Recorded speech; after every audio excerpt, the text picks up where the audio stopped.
नमस्कार नमस्कार नमस्कार। स्वागत है आप सभी प्यारे ग्रेड 10 के उड़ानियंस का हमारी पहली इंग्लिश क्लास में। आशा करता हूं आप सब लोग बिल्कुल ठीक ठाक हैं और आपकी तैयारी शुरू हो चुकी है। मैं हूं आपका मेंटर अनुराग त्यागी और आपका तहे दिल से खुली बाहों से वेलकम करता हूं अपने सेशन में। आप में जितने लोग मुझे नहीं जानते हैं, मैं आप लोगों को इंग्लिश पढ़ाने वाला हूं थ्रू आउट द ईयर। आप में से हो सकता है बहुत सारे बच्चे मेरे साथ ग्रेड 9 में जुड़े हों and I can C a overwhelming response in the chat box. Recording नहीं है, लाइव है। माइंड यू, आप में से दो कोर्सेज आप लोगों के ग्रेड 10 में होते हैं। एक होता है कोर्स ए कम्युनिकेटिव इंग्लिश। कम्युनिकेटिव इंग्लिश की एक रिकॉर्डेड लेक्चर आपके पैरेलली इसी लेक्चर के साथ चल रही है। जितने ही बच्चे दूसरे कोर्स के यानी कि लैंग्वेज एंड लिटरेचर कोर्स के हैं, जिसमें पहला चैप्टर है letter to God, first flight book लगी हुई है, वो इस लाइव सेशन का पार्ट बने। इस लाइव सेशन में कोर्स बी हम डिस्कस करेंगे। कोर्स ए यानी कि कम्युनिकेटिव इंग्लिश, वो रिकॉर्डेड फॉर्म में आपके पास पैरेलली एक लेक्चर की फॉर्म में आपको दिख रहा होगा ऐप पर। ठीक है, वेरी वार्म गुड इवनिंग जी। आई कैन सी बहुत सारे बच्चे यहां पर है। आयुष, जोया, कार्तिक, श्रेया, कशिश, साया, पायल, अंश, सेजल, समीर, आर्यन, विश्वा, शौर्य, देव, सोनाली, रिया, महिमा, thank you so much for the overwhelming good evening. आप सभी को बहुत बहुत गुड इवनिंग, बहुत बहुत नमस्कार। आई होप आप लोग बिल्कुल ठीक ठाक हैं। चलिए अब शुरू करते हैं अपनी इस क्लास को। एक बार आप मुझे कंफर्मेशन दे दीजिए बस कि आप मुझे सुन पा रहे हैं, मुझे देख पा रहे हैं अच्छे से, ताकि मैं आगे बढ़ सकूं। आप ऐसे थम्स अप कर सकते हो, ऐसे हार्ट्स बना सकते हो, ऐसे फायर इमोजीज लगा सकते हो, what ever works for you. ठीक है क्या बात है, क्या बात है। हाँ, तुम लोग को यार, तुम में से बहुत सारे बच्चे जुड़े हुए हैं 9 से पक्का। आई can C from the messages जो आप रिस्पॉन्सेज आप दे रहे हो चैट बॉक्स में।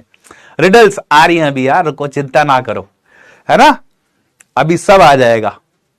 नमस्ते जी, नमस्कार, गुड इवनिंग, गुड इवनिंग। आप लोग कैसे हैं? मैं बिल्कुल ठीक ठाक हूं। हमारी जो पहली क्लास थी वो लास्ट वीक शेड्यूल्ड थी थर्सडे को, but then because of some commitment मुझे कहीं जाना पड़ा ऑन ऑफिशियल ट्रिप, और इस वजह से फिर वो क्लास हम लोगों ने इस वीक मूव कर दी थी। बट देन अब हमारी रेगुलर क्लास हुआ करेगी। ठीक है, ऑल राइट देन। आप लोगों ने थम्स अप दे दिया है और अब हम शुरू कर सकते हैं इस क्लास को। Thank you so much. तो मैं अपनी बात शुरू करूंगा बच्चा पार्टी। बहुत ही प्यारी बात है। बोला जाता है every sunrise is a reminder that you can start fresh no matter how the yesterday was.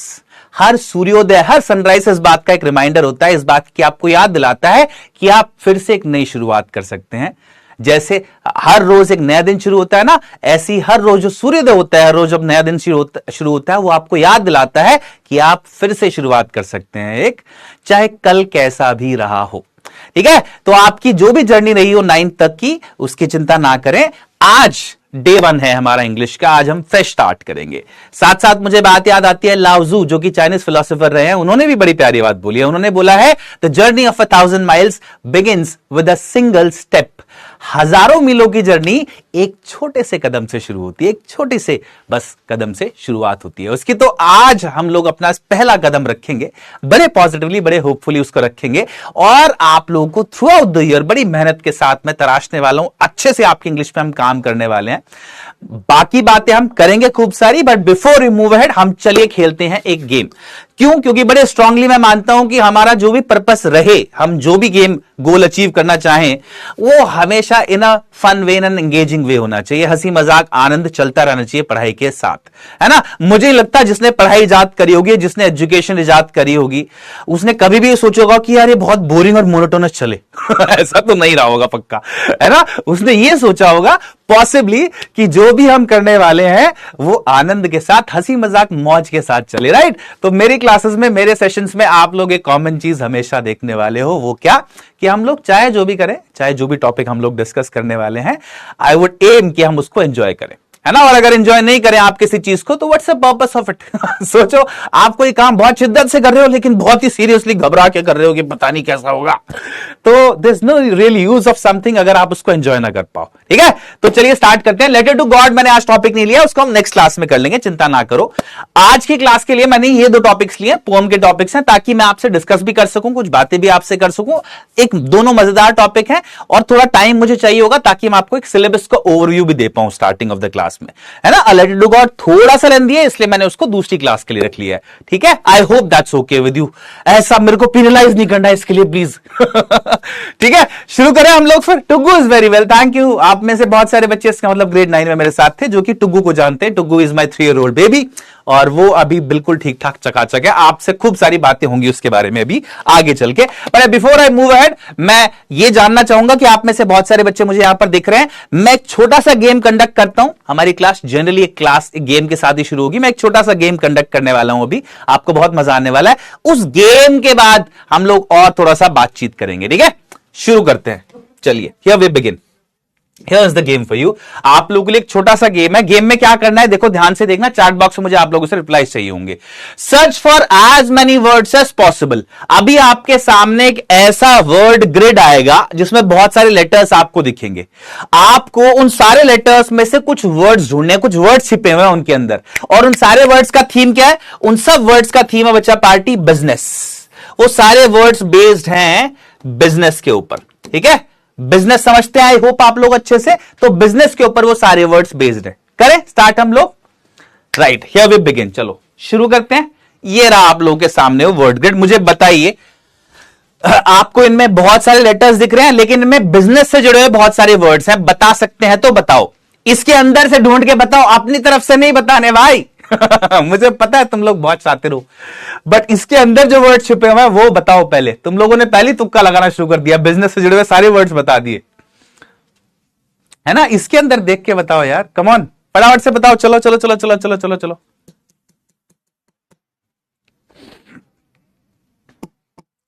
Chat refresh. ठीक है, अरे वाह, आई कैन सी बहुत सारे रिस्पॉन्सेज आ गए हैं। प्रपोजल दिख रहा है मुझे, फंडिंग दिख रही है, मार्केटिंग दिख रही है, सर्विस दिख रहा है, बहुत तेज ऊपर जा रही है चैट। प्रोडक्ट दिख रहा है, बिजनेस दिख रहा है, ठीक है, बहुत बढ़िया, wonderful. What else? What else? What else? आप में से जितने भी वर्ड्स आप आइडेंटिफाई कर पाए उनको काउंट करते रहिएगा। 9 से 10 वर्ड छिपे हुए हैं इसके अंदर। मनी तो नहीं है भाई, जबरदस्ती मनी तुमने ऐड कर दिया यहां। नहीं नहीं नहीं नहीं नहीं, ठीक है, ठीक है। तो ऐसे बच्चे जो थोड़ा डिफिकल्टी फेस कर रहे हैं उनके लिए एक छोटा सा क्लू और। मैंने यहां पर कुछ लेटर्स को हाईलाइट कर दिया है। इन लेटर्स से वर्ड शुरू हो रहे हैं। या तो वर्ड्स ऐसे मिलेंगे आपको, या वर्ड्स आपको राइट, ऐसे लेफ्ट टू राइट मिलेंगे, ठीक है? तो जो वर्ड्स हाईलाइटेड है उनसे या तो ऐसे वर्ड कोई बन रहा होगा या ऐसे कोई वर्ड बन रहा होगा। बताइए अब तो बता दो यार, अब तो सिंपल है। अब तो मुझे लग रहा है आप इजीली आइडेंटिफाई कर लोगे। और जितने भी लेटर्स हाईलाइटेड दिख रहे हैं इन सब से कोई ना कोई वर्ड स्टार्ट हो रहा है, ठीक है? बताओ, बताइए बताइए बताइए बताइए। ठीक है, वंडरफुल। तो देखो, बहुत सही बहुत सही बहुत सही बहुत सही बहुत सही भाई, बहुत बढ़िया। देखो अब देखो जरा, मैं आपको बताता हूं कौन कौन से वर्ड्स हैं। सबसे पहला वर्ड देखिए, आप में ज्यादातर बच्चे बता भी चुके हैं उसको, प्रोडक्ट। ठीक है, तो ये हो गया आपका प्रोडक्ट बच्चा पार्टी। ये रहा आपका, सॉरी, प्रपोजल, PROPO, हाँ, SAL, ये रहा प्रपोजल। ठीक है, प्रपोजल आप लोगों ने बताया, बहुत बड़ी डिमांड, मार्केटिंग सही है, फंडिंग भी सही है, व्हाट एल्स, सर्विस भी बताया आप लोगों ने, वो भी सही है। ठीक है ठीक है ठीक है, यानी कि आप लोगों ने आइडेंटिफाई कर लिए सारे वर्ड। देखो उसके बाद बच्चा पार्टी, ये रहा दूसरा वर्ड, ये ऐसे है, वर्टिकल वाला है। पहले ये देख लेते हैं हॉरिजॉन्टल जो थे, customer, business, entrepreneur. I hope आप में से बहुत सारे बच्चे महत्वाकांक्षा, एस्पिरेशन रखते हैं टू बिकम एंटरप्रेन्योर्स, है ना? तो वही वाला एंटरप्रेन्योर है। ठीक है, ये सारे वर्ड्स हो गए हैं। अब देखो दूसरी जो ऐसे वाले वर्टिकल वाले वर्ड्स है वो देखते हैं, ये तो हॉरिजॉन्टल थे सारे। ठीक है, अब देखो सबसे पहले फंडिंग, कलर चेंज कर लेते हैं, फंडिंग ये रहा नंबर 1, देन मार्केटिंग ये रहा, देन सर्विस ये रहा, सप्लाई ये रहा, डिमांड ये रहा, एंड देन फाइनली प्रोडक्ट ये रहा। ठीक है, यही सारे वर्ड्स थे। अब मुझे ये बताओ, आप में से कितने बच्चे सारे वर्ड्स आइडेंटिफाई कर पाए? नहीं कर पाए तो कोई दिक्कत नहीं है, there is no problem at all. मेरी क्लास में आप खूब सारी गलतियां करो, एक आधा आंसर नहीं बताओगे तो चलेगा, 2 आंसर नहीं बताओगे तो चलेगा, बट रिपीट नहीं करनी है गलती, बस एक बात ध्यान रखना। ठीक है, देखो तो कितने वर्ड से, 1 2 3 4 5 6 7 8 9 10 words in total. How many of you were able to identify all 10? 10 में से 10 कितने लोगों के आए, ये बताओ फटाफट से, बताइए बताइए बताइए। Waiting for responses, come on. जल्दी बताओ भाई।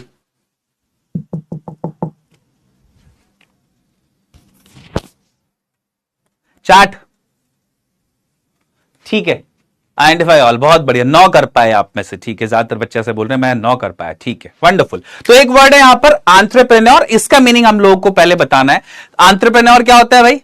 एंटरप्रेन्योर का मीनिंग कोई बता सकता है? फटाफट से मुझे बताओ, अगर बता सकते हो तो, है ना।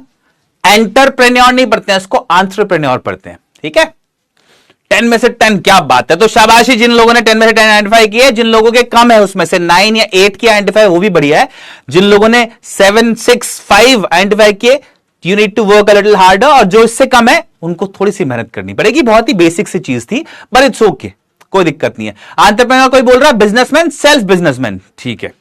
एंटरप्रेन्योर एक ऐसा इंसान होता है जो कि एक आइडिया, एक नया आइडिया सोचे, इन्वेस्टर से कुछ पैसा ले, एंड देन एक नया बिजनेस शुरू करे, अपना एक स्टार्टअप शुरू करे, है ना। बहुत ही पॉपुलर टर्म है आज के लिए। Fine, all right. तो आप सब लोगों ने सही जवाब दिए, बहुत ही बढ़िया, मजा आया मुझे। अब एक क्वेश्चन का आंसर और दे दो, चलो, ठीक है। अब यहां पर आप छोटा सा क्वेश्चन देखते हैं, जो try to keep the project under the wraps, under the wraps या अंडर रैप्स, ये जो एक फ्रेजल वर्ब होता है, इसका मतलब क्या है? इसका जवाब दो फटाफट से। अब मैं यहां पे पोल स्टार्ट कर रहा हूं, पोल, ठीक है।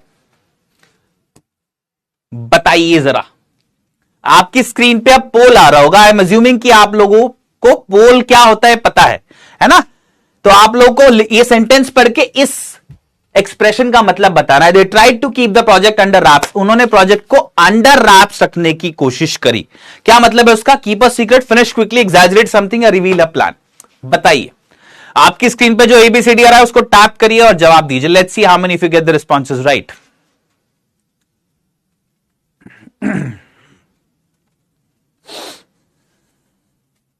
बताइए जी, बताइए। बहुत ही इजी है, आई एम अज्यूमिंग, कोई दिक्कत नहीं आनी चाहिए इसमें।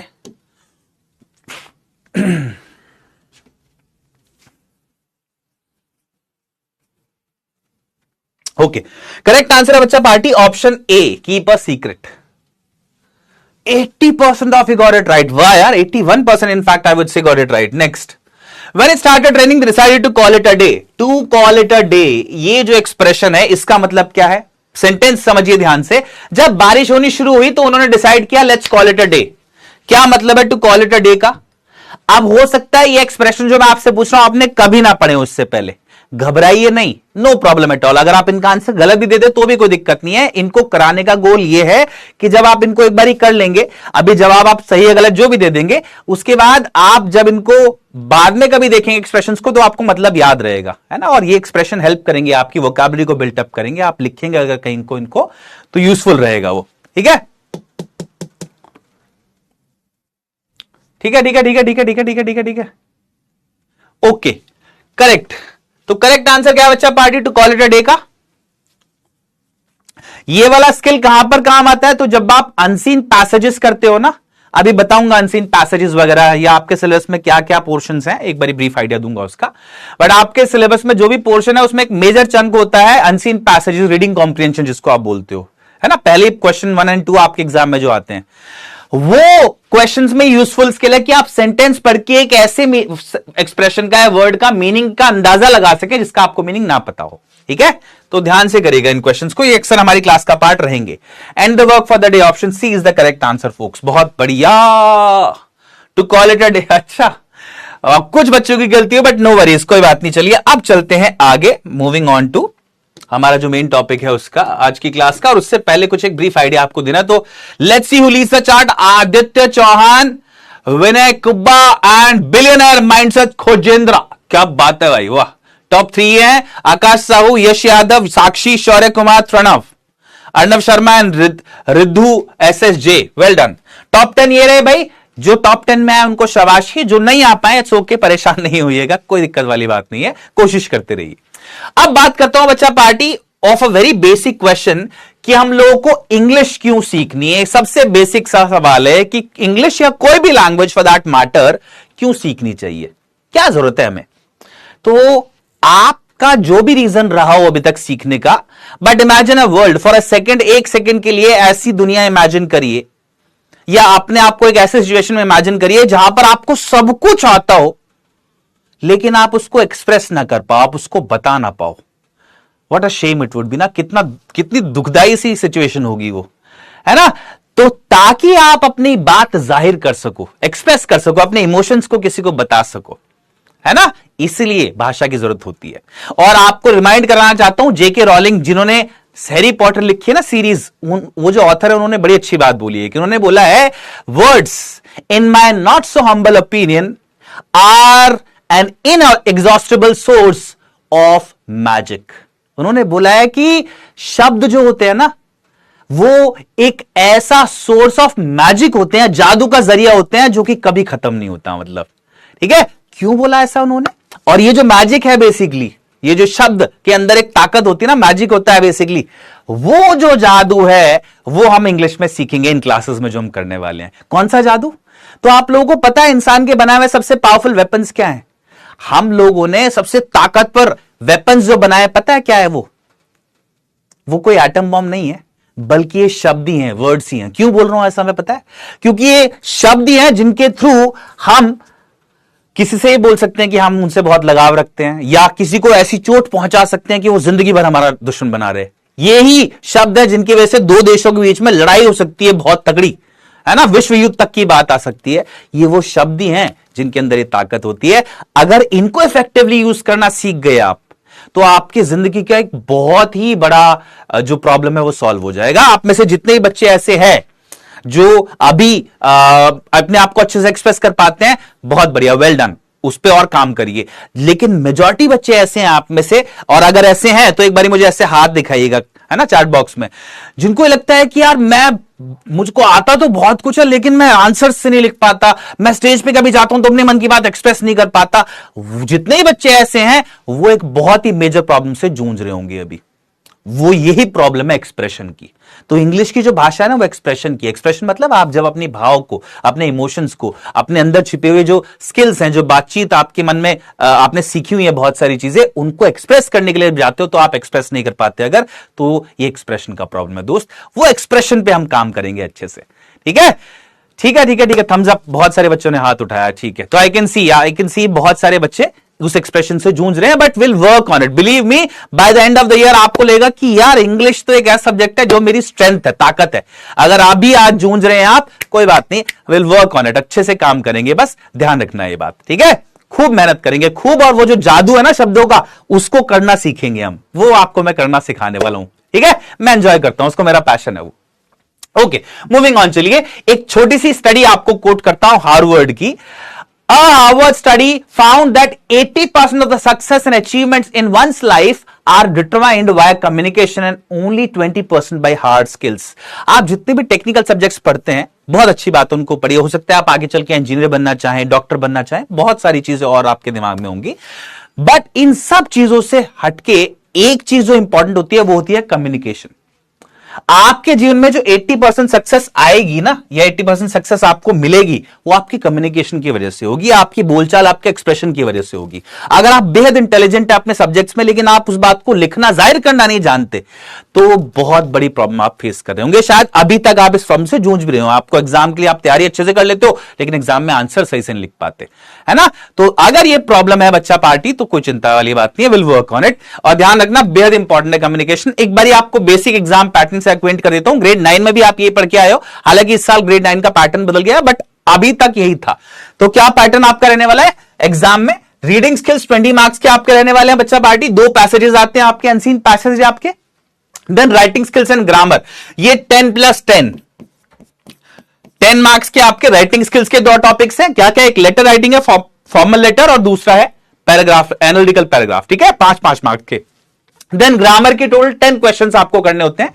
इसको भी हम अलग अलग स्टेज में 5 टॉपिक में पढ़ेंगे, फाइन। और then final language through literature, यानी कि लिटरेचर आपका जो है, जिसके लिए आपकी 2 बुक्स लगी हुई हैं। एक तो फर्स्ट फ्लाइट है ना, एक तो फर्स्ट फ्लाइट है, और एक फुटप्रिंट्स विदाउट फीट है। फुटप्रिंट्स वाली जो बुक है आपकी, वो दूसरी बुक है, राइट। तो ये टोटल 40 मार्क्स के आपके एग्जाम में आते हैं। ये आपका इन जनरल एग्जाम पैटर्न है। अब धीरे धीरे हम लोग इसको बिल्ट अप करते रहेंगे और अच्छे से करते रहेंगे, ठीक है।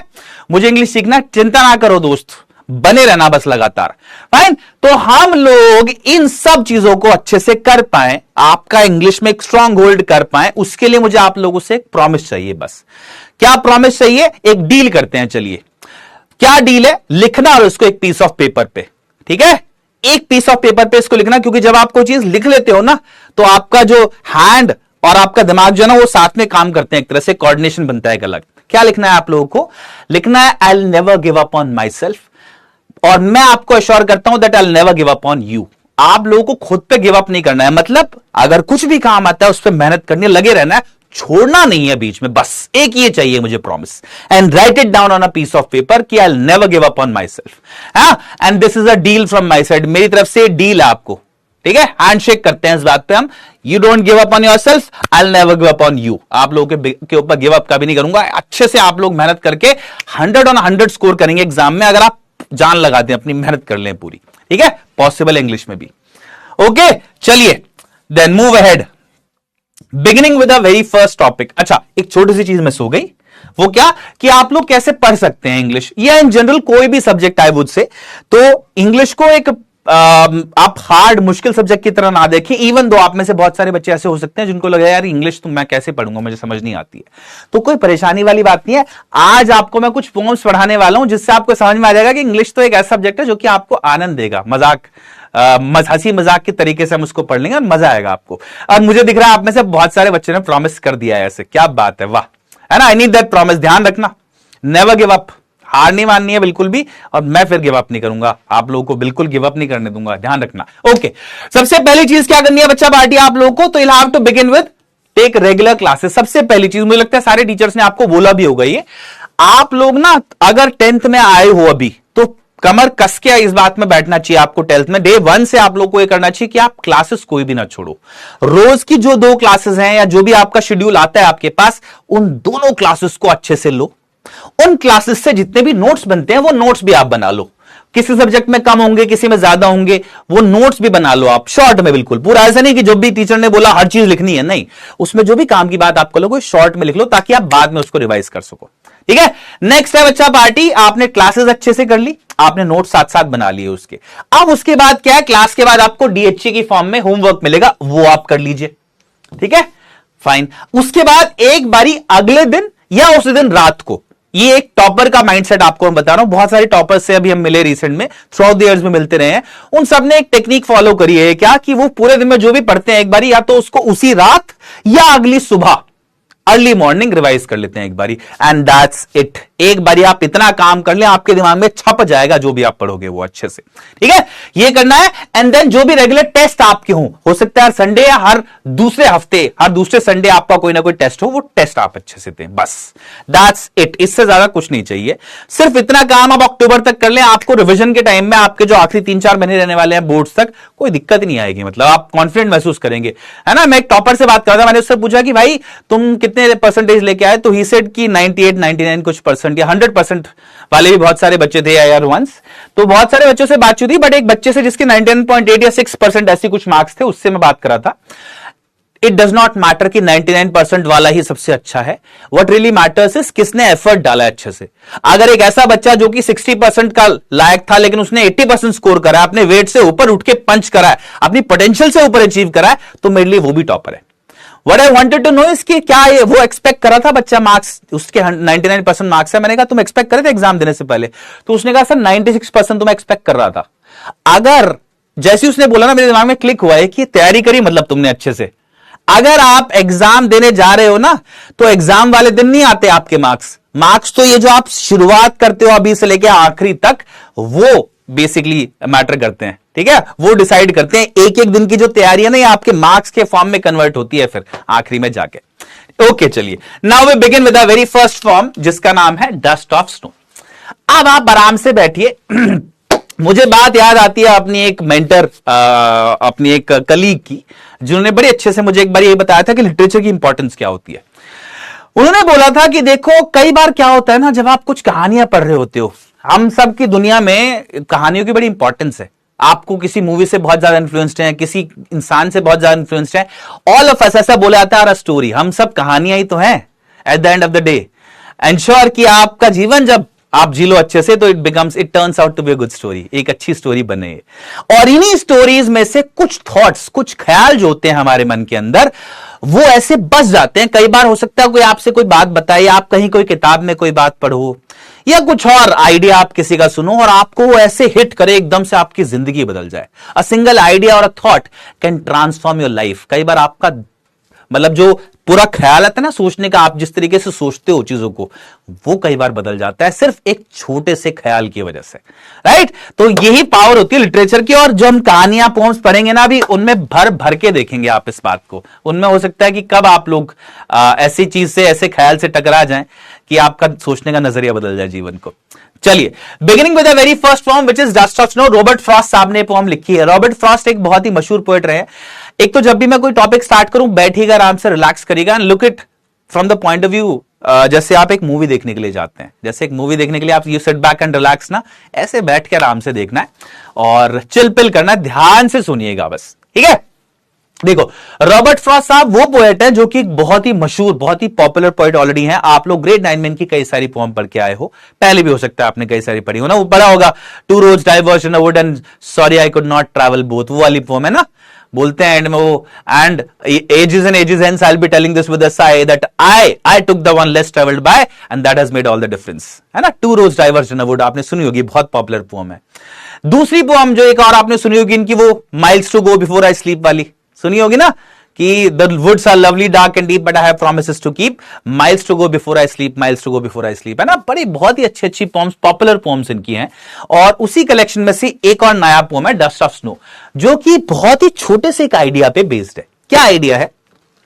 आइडिया यह है कि कई दफा हम लोग बहुत ही ज्यादा सैड, रिग्रेटफुल, परेशान से होते हैं ना। कई बार हमारी लाइफ में इवेंट ऐसे होते रहते हैं, और आपकी में तो ज्यादा होते ही होंगे, है ना। आपके में तो बहुत ज्यादा इंटरेस्टिंग इवेंट्स होते हैं लाइफ में। तो आपकी लाइफ में कोई इवेंट हो गया कि किसी ने आपको कुछ बोल दिया और आपको लगा कि यार क्या हो गया, ये मेरा तो दिन ही खराब है, मेरा तो मूड ही खराब है, मेरी तो लाइफ ही बेकार हो गई है ना। कई बार ऐसा आप बहुत ही ज्यादा परेशान महसूस कर रहे हैं, मान लो फ्रस्ट्रेटेड महसूस कर रहे हैं, एंड देन समथिंग हैपेंस, कुछ एकदम से ऐसा होता है, तो कोई नेचुरल इवेंट ऐसा होता है कि आपका एकदम से मूड बदल ही जाता है ऑलटुगेदर। जैसे एग्जांपल देता हूं, मान लो सर बालों में जेल लगाया क्या? जेल तो नहीं लगाता यार, मैं बालों में जेल वेल नहीं लगाता भाई, सिंपल ऑयल लगाता हूं बस, उससे बात बन जाती है। ठीक है, ओके।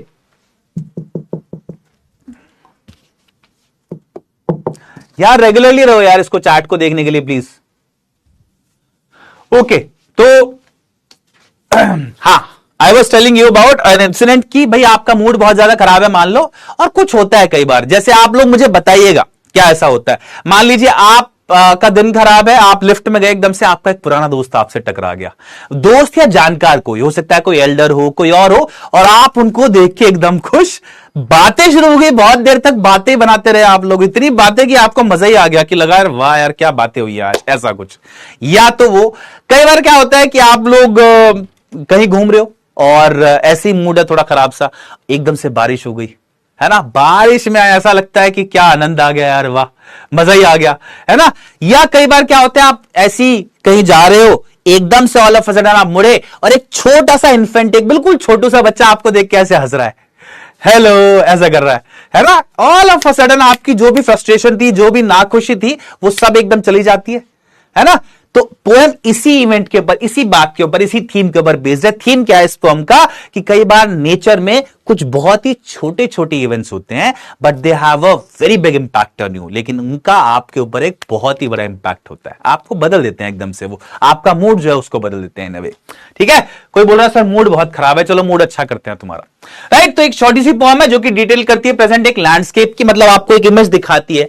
क्या इमेज दिखाती है? ये इमेज दिखाती है, ये वाली, ये इमेज दिखाती है। बस आपको बताता हूं, अभी एक्सप्लेन करता हूं इस इमेज को, ठीक है।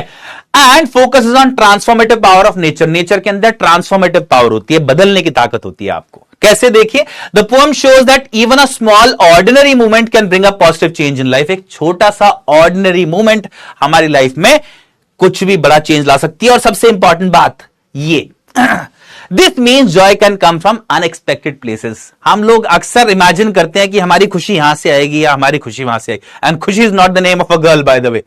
खुशी का मतलब है कि हमारा जो हैप्पीनेस है ना, वो हमको लगता है यार ऐसा करने से आएगा, अगर बड़ी सी कार लूंगा तो आएगा, एक बड़ा सा PS5 लूंगा तो आएगा, है ना। वी इमेजिन कि हमको कुछ चीज से खुशी मिलेगी, बट बिलीव मी, अगर आप लोग ये अपने आप को आदत डाल लेना, that happiness is a choice, happiness एक आदत आप बना लें अपनी कि मुझे खुशी ढूंढनी है हर चीज में, पॉजिटिव रहना है, तो आपको अनएक्सपेक्टेड जगहों से खुशी मिलेगी, है ना। नेचर मौका देती है इसका। एनीवे, देखिए, चलिए let's begin with the poem. Poem का सीन क्या है, एक छोटा सा सीन है, समझा देता हूं आपको। क्या होता है भाई, पोएट जो है ना, वो ऐसे एक जगह से गुजर रहा होता है।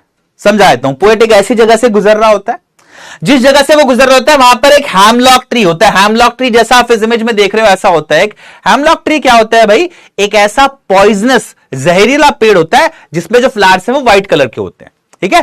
तो पोएट जिस जगह से गुजर रहा है वहां पर एक हैमलॉक ट्री है ऐसा, जो कि स्नो लेडन है, उसके पूरे जो टहनियां हैं, जो ब्रांचेस हैं, उनके ऊपर स्नो पड़ा हुआ है, और उसके ऊपर साथ साथ एक कौवा भी बैठा हुआ है, ठीक है।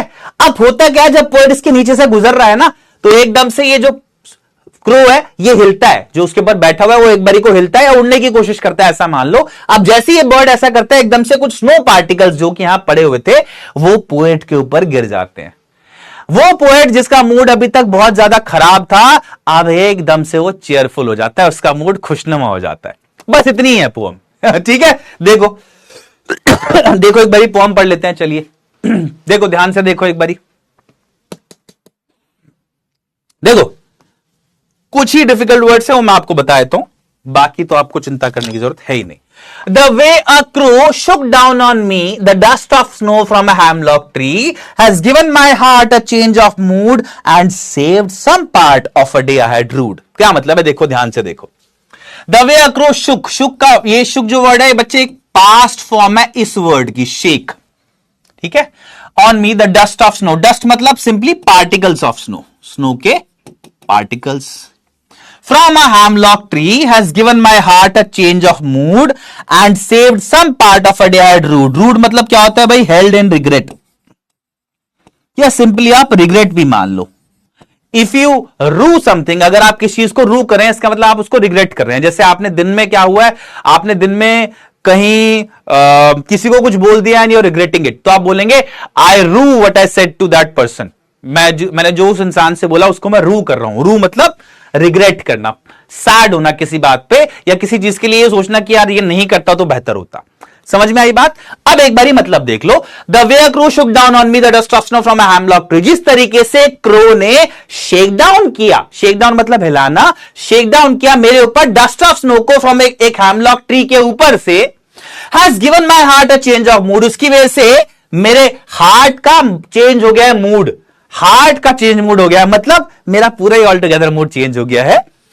And save some part of a day I had rude, और वो एक दिन जिसको save some part of a day I had rude, वो दिन जिसको मैं रू कर रहा था, जिसमें मैं रिग्रेटफुल था, जिसमें मैं सैड था, डिप्रेस्ड था, अभी तक मेरा दिन अच्छा नहीं गया था, ऐसा बोल रहा है poet. Save some part of a day, और उस दिन का जैसे ये इवेंट हुआ ना कि मेरे ऊपर वो गिर गए स्नो पार्टिकल्स, एकदम से मेरा मूड बदल गया, एकदम से वो जो अभी तक मैं रिग्रेटफुल था एकदम से मैं खुश हो गया, चेयरफुल हो गया। समझ में आ गई बात। बिल्कुल सिंपल सी बात है, कोई डाउट तो नहीं इसमें।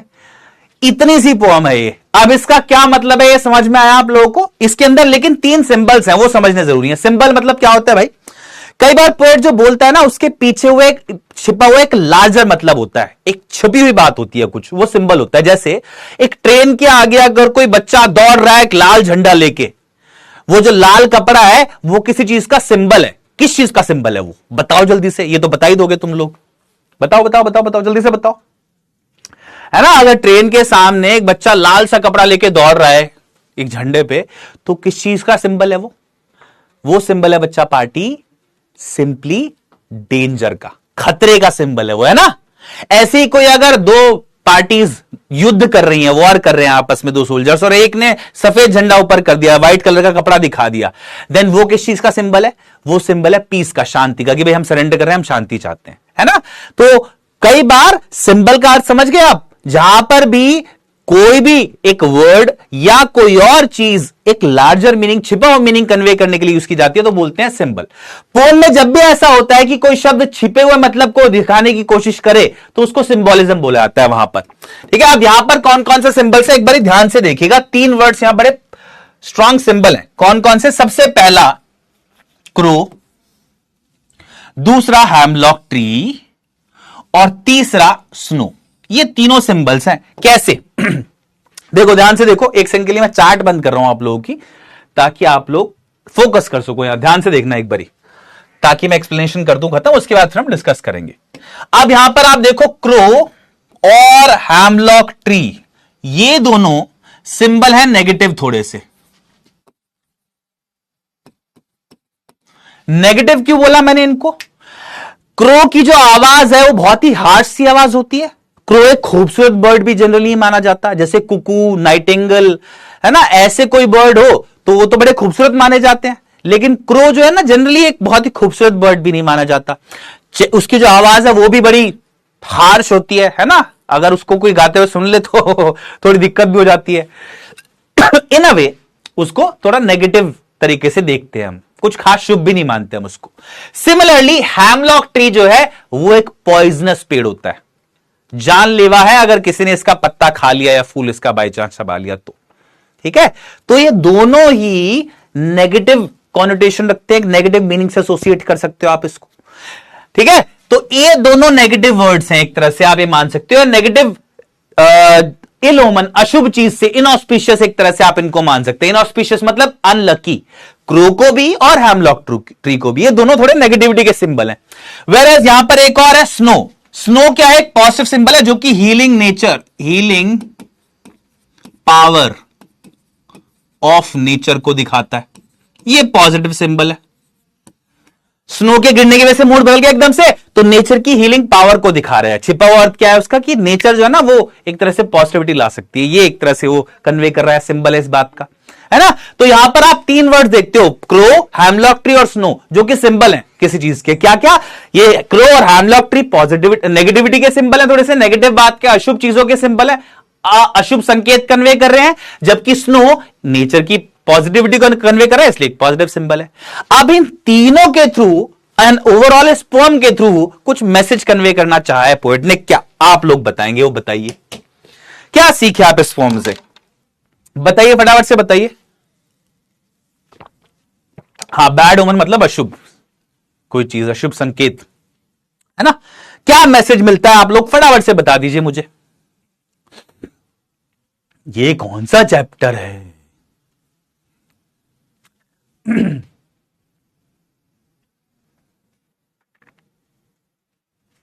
क्या मैसेज मिलता है भाई? तो सबसे पहला जो मैसेज पोएट कन्वे करना चाह रहे हैं वो ये कि भाई नेचर में हम लोग बहुत सारी चीजों को नेगेटिव मानते हैं, लेकिन कोई भी चीज नेगेटिव नहीं होती। इवन ऐसी चीज जैसे कि एक क्रो या हैमलॉक ट्री जो कि हम डेथ से एसोसिएट करते हैं, जिनको हम इल ओमेन से एसोसिएट करते हैं, जिनको हम अनलकी मानते हैं, वो भी एक इंसान का मूड पॉजिटिवली बदल सकती हैं। ये बेसिकली पहला मैसेज है कि ये नेचर में कोई भी चीज अनलकी नहीं होती। दूसरा जो कि बहुत अच्छे ने बोला, कवि शिव बच्चे ने बोला, nature heals everything even the so called bad omens. हर चीज को नेचर हील करती है, नेचर के अंदर एक हीलिंग पावर होती है। ये भी बड़े क्लियरली कन्वे किया है ना। समझ में आ गई बात? ये दोनों मैसेज आप लोगों को क्लियरली कन्वे हो गए होंगे, ऐसे मैं आशा करता हूं। ठीक है, ओके। एक चीज और है, छोटी सी चीज जो कि यहां पर आप लोगों को दी है, बी पॉजिटिव एंड हैप्पी। ये भी आप लोगों को मैसेज मिलता है कि भाई चाहे जैसा भी दिन जा रहा हो, जो भी हो, find a way to be happy. कुछ ना कुछ रास्ता निकल ही आता है खुश रहने का। बी पॉजिटिव कोई बोल रहा है, nature heals everything, positivity, happiness, small things. भाई समझ नहीं आ रहा, इतनी तेजी से चार्ट ऊपर जा रही है कि मैं क्या बताऊं, बहुत तेज रफ्तार के साथ। नेचर कैन गिव हैप्पीनेस, ठीक है। एंजॉय स्मॉल थिंग्स, छोटे छोटे इवेंट जो होते हैं ना उनको भी एंजॉय करना चाहिए, ये भी इंपॉर्टेंट है बात।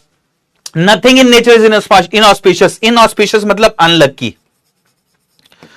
नेचर में कोई भी चीज अनलकी नहीं होती है।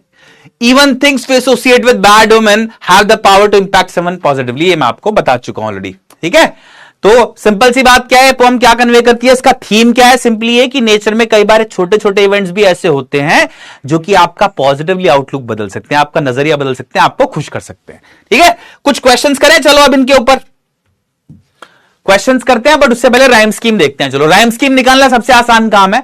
आपके एग्जाम में वैसे जनरली राइम स्कीम या पोएटिक डिवाइसेस के क्वेश्चन अब नहीं आ रहे हैं, सिंबोलिज्म से एसोसिएटेड कुछ क्वेश्चंस पूछे जा रहे हैं, बट कभी भी डायरेक्ट क्वेश्चन जो है राइम स्कीम के ऊपर या फिर पोएटिक डिवाइसेस के ऊपर वो नहीं पूछे जा रहे हैं, तो इसलिए मैंने वो नहीं लिया। अदरवाइज मैं पहली क्लास जनरली पोएटिक डिवाइसेस की ही लेता हूं।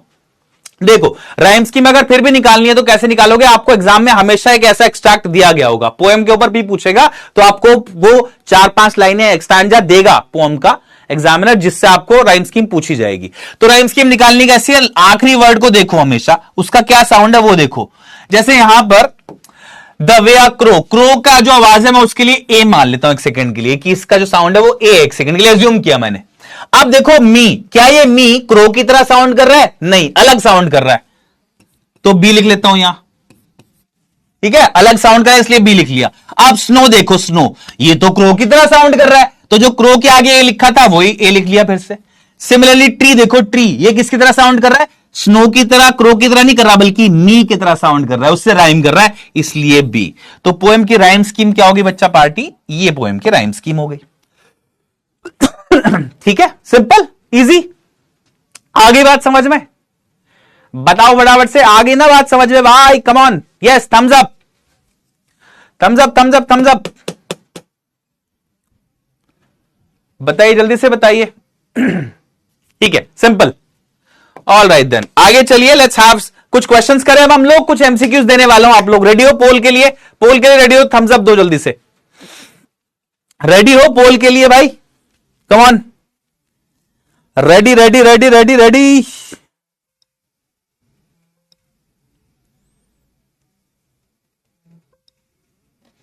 बताइए जल्दी से बताइए, रेडी हैं। चलो फिर क्वेश्चंस करते हैं इसी पोएम के ऊपर based. The phrase saved some part of a day had rude means, ये जो एक्सप्रेशन है इसका क्या मतलब है, जो मैंने अभी हाईलाइट किया है वो बताना है आप लोगों को, बताइए। The poet wasted the whole day, the poet's entire day became bad, the poet's mood improved and remaining part of the day was saved, the poet forgot the incident. बताइए जल्दी से बताइए, come on come on come on come on come on come on come on come on come on. Saved some part of a day सबसे important expression है इस पूरी poem में, और तो मुश्किल है ही नहीं कुछ पोएम में, एक ही तो मीनिंग है बस, वर्ड मीनिंग जो आपको मुश्किल वाला है, उसी का मतलब मैंने पूछा है आपसे। तो करेक्ट आंसर क्या है, गलती नहीं करना है इसमें यार, ये सिंपल क्वेश्चन है बस, है ना, ये तो आप मुझे लगता है सारे लोग सही बता दोगे बिल्कुल। Saved some part of a day had rude का मतलब क्या है, देखो ऑप्शन सी बिल्कुल सही जवाब। से the poet's mood improved and remaining part of the day was saved, saved some part of a day, जैसे उसके ऊपर डस्ट का पार्टिकल, स्नो के पार्टिकल्स गिरते हैं पोएट के ऊपर, तो उसका जो saved some part of a day I do, ऐसा दिन जिसको वो रू कर रहा था उसका कुछ पार्ट सेव हो गया, यानी कि अब वो बेटर महसूस कर रहा है। Option C is the correct answer, C. वाह यार, 85% of you got right. Next, थोड़े डिफिकल्ट क्वेश्चन आते जाएंगे, अब याद रखना ये वाला थोड़ा सा इजी है क्वेश्चन, चलो ये वाला करते हैं। What is the use of crow and hemlock tree, आप लोग देखते हो क्रो और हेमलॉक ट्री ये दोनों यूज किए गए हैं, इन दोनों का इस्तेमाल सिग्निफिकेंट क्यों है, इन दोनों का इस्तेमाल इतना इंपॉर्टेंट क्यों है, या इन दोनों को क्यों यूज किया गया, सोच के बताइए फटाफट से। Both are symbols of Joy, दोनों ही जॉय के सिंबल्स हैं। Both are usually linked with negativity yet they bring positivity. They make the pome humerus, humerus बनाते हैं पोम को। ह्यूमरस जो वर्ड है यहां पर उसका मतलब क्या होता है, उसका मतलब होता है funny. They show the poet hates nature, या इन दोनों वर्ड्स को देख के समझ में आता है कि पोएट नेचर से नफरत करता है। बताइए फटाफट से जवाब, जवाब फटाफट से, कम ऑन। इजी है मुझे लगता है, जवाब इजी आप दे देंगे इसका तुरंत, मुश्किल तो नहीं होना चाहिए, करेक्ट बात है बिल्कुल। Okay, correct answer is option B, option B. ये इसलिए यूज किए गए हैं दोनों, ये दिखाने के लिए कि दोनों को नेगेटिविटी से एसोसिएट किया जाता है, बैड ओमन अशुभ माना जाता है, फिर भी ये पॉजिटिविटी ला सकते हैं, और जो कि आपने दिखा दिया है। वाह, nearly 90% of you got it right. इस पोम का मैसेज क्या है भाई? क्या सीख मिलती है आपको इस पोम से? ये सीख मिलती है कि स्नो बहुत डेंजरस है, खतरनाक होती है स्नो, ये मिलता है क्या सीखने को? या क्रोज आर हार्मफुल बर्ड्स, ये सीखने को मिलता है कि क्रो जो होते हैं वो हार्मफुल होते हैं बर्ड्स? या small moments in nature can have a big impact on someone, nature में छोटे जो इवेंट होते हैं उनका भी एक बहुत बड़ा इंपैक्ट हो सकता है किसी के ऊपर? या hemlock tree should be avoided, या ये सीखने को मिलता है कि भाई जब भी आप कहीं से गुजर रहे हो और हैमलॉक ट्री वहां हो तो उससे बच के निकलो। बताइए।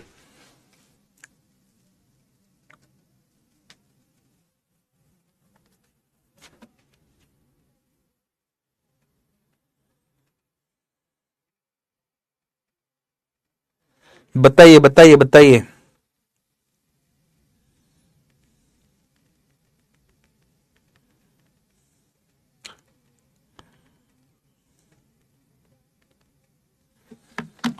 ओके, करेक्ट आंसर है बच्चा party option C, larger message तो यही है। 93% ऑफ यू गॉट राइट। वाह यार, आप तो बड़े समझदार बच्चे हो सारे मेरे।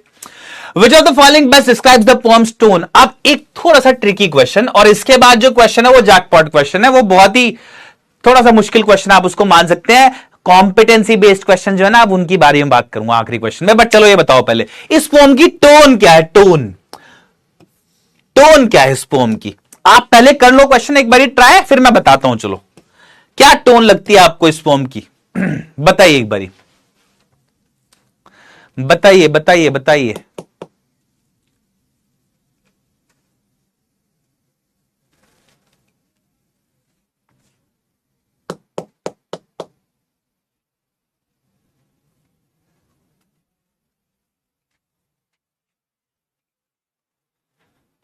इजी है अज्यूमिंग, है ना? ओके, टोन क्या है इस पोम की? Violent and angry, reflective and hopeful, fearful and mysterious, comic and playful. एक बारी चारों का मतलब आपको बताता हूं पहले। वैसे जब आपने पोएम को पढ़ा तो आपको ऐसा समझ में आएगा कि पोएम पढ़ के लगा कि यार शुरुआत में पोएट का मूड अच्छा नहीं था, पोएट का मूड अच्छा हो गया नेचर के एक इवेंट की वजह से, है ना? एक पॉजिटिव सा मैसेज कन्वे कर रहा है पोएट, जब उस बारे में सोच रहा है तो ऐसा बोल रहा है, और है ना? ओके, वायलेंट मतलब होता है जहां पे मारामारी हो, फिजिकल असॉल्ट हो कहीं। एंग्री वाली टोन तो नहीं है, गुस्से में तो नहीं लग रहा पोएट पूरी पोएम में, है ना? गुस्से में तो नहीं लग रहा। एक सेकंड देना मुझे।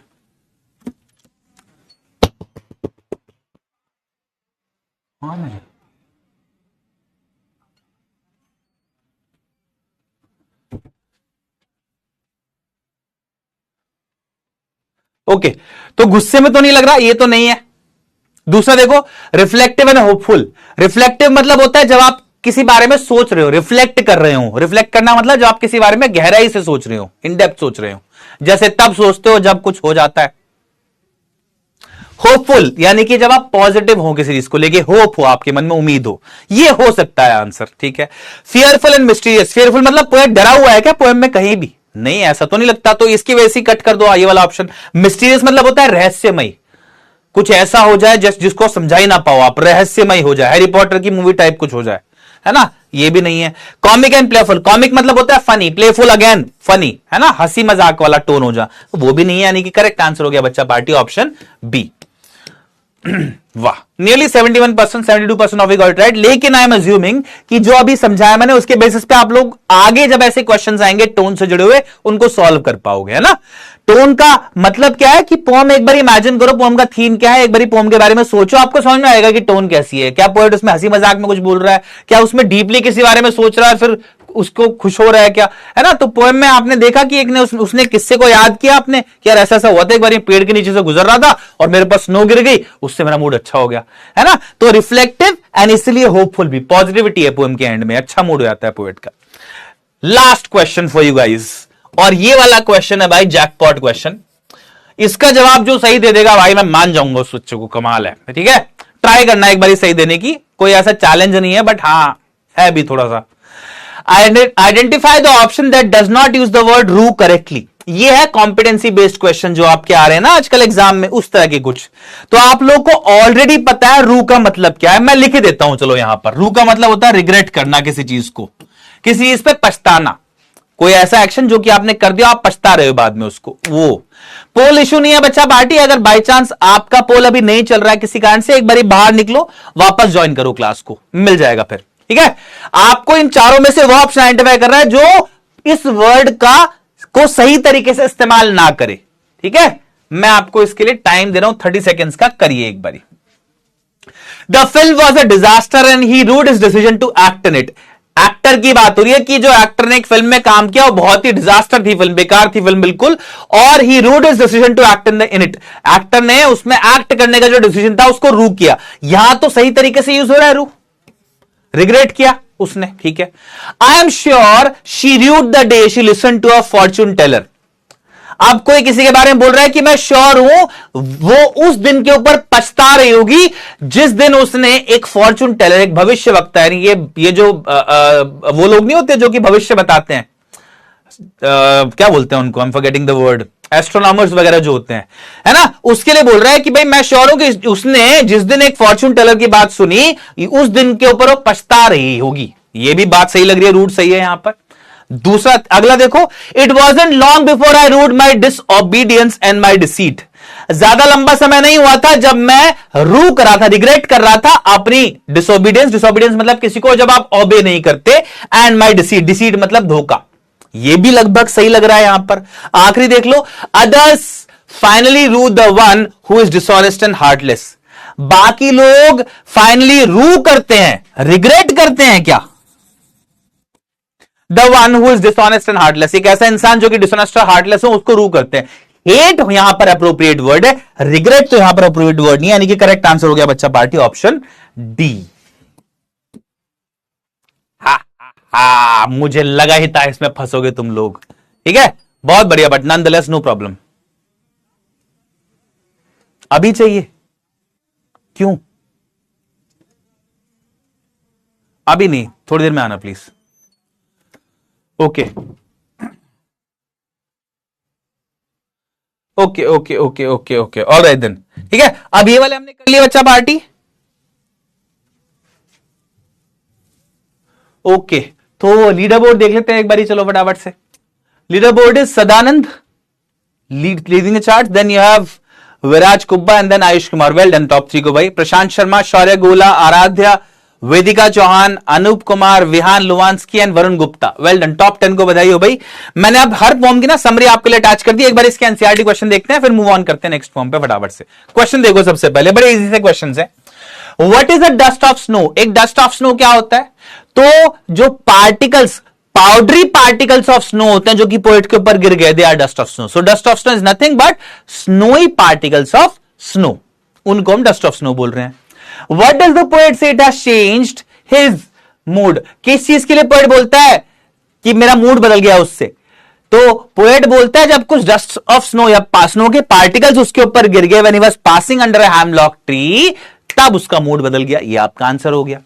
नेक्स्ट है, how has the poet's mood change? Poet का मूड कैसे बदल गया? कैसे बदल गया मतलब पहले कैसा था और अब कैसा, ये बता देना है। तो poet earlier, during the earlier part of the day he was depressed, sad या gloomy. Now after the snow particles fell over him, his mood has changed and he has turned cheerful. अब वो cheerful हो गया, खुश हो गया, happy हो गया, ठीक है। Next, how does Frost present nature in this poem? इस poem के अंदर Frost nature को कैसे present करते हैं? तो Frost इस poem के अंदर nature को present करते हैं ये दिखाकर कि नेचर का एक हीलिंग टच होता है, नेचर जो है हील कर देती है किसी को भी। कैसे? द फॉलोइंग क्वेश्चंस में help you find an answer. Question number 1, एक और आंसर है इसका छिपा हुआ, बताता हूं अभी कैसे। देखो, what are the birds that are usually named in the poem? Generally poems में कौन से बर्ड यूज किए जाते हैं?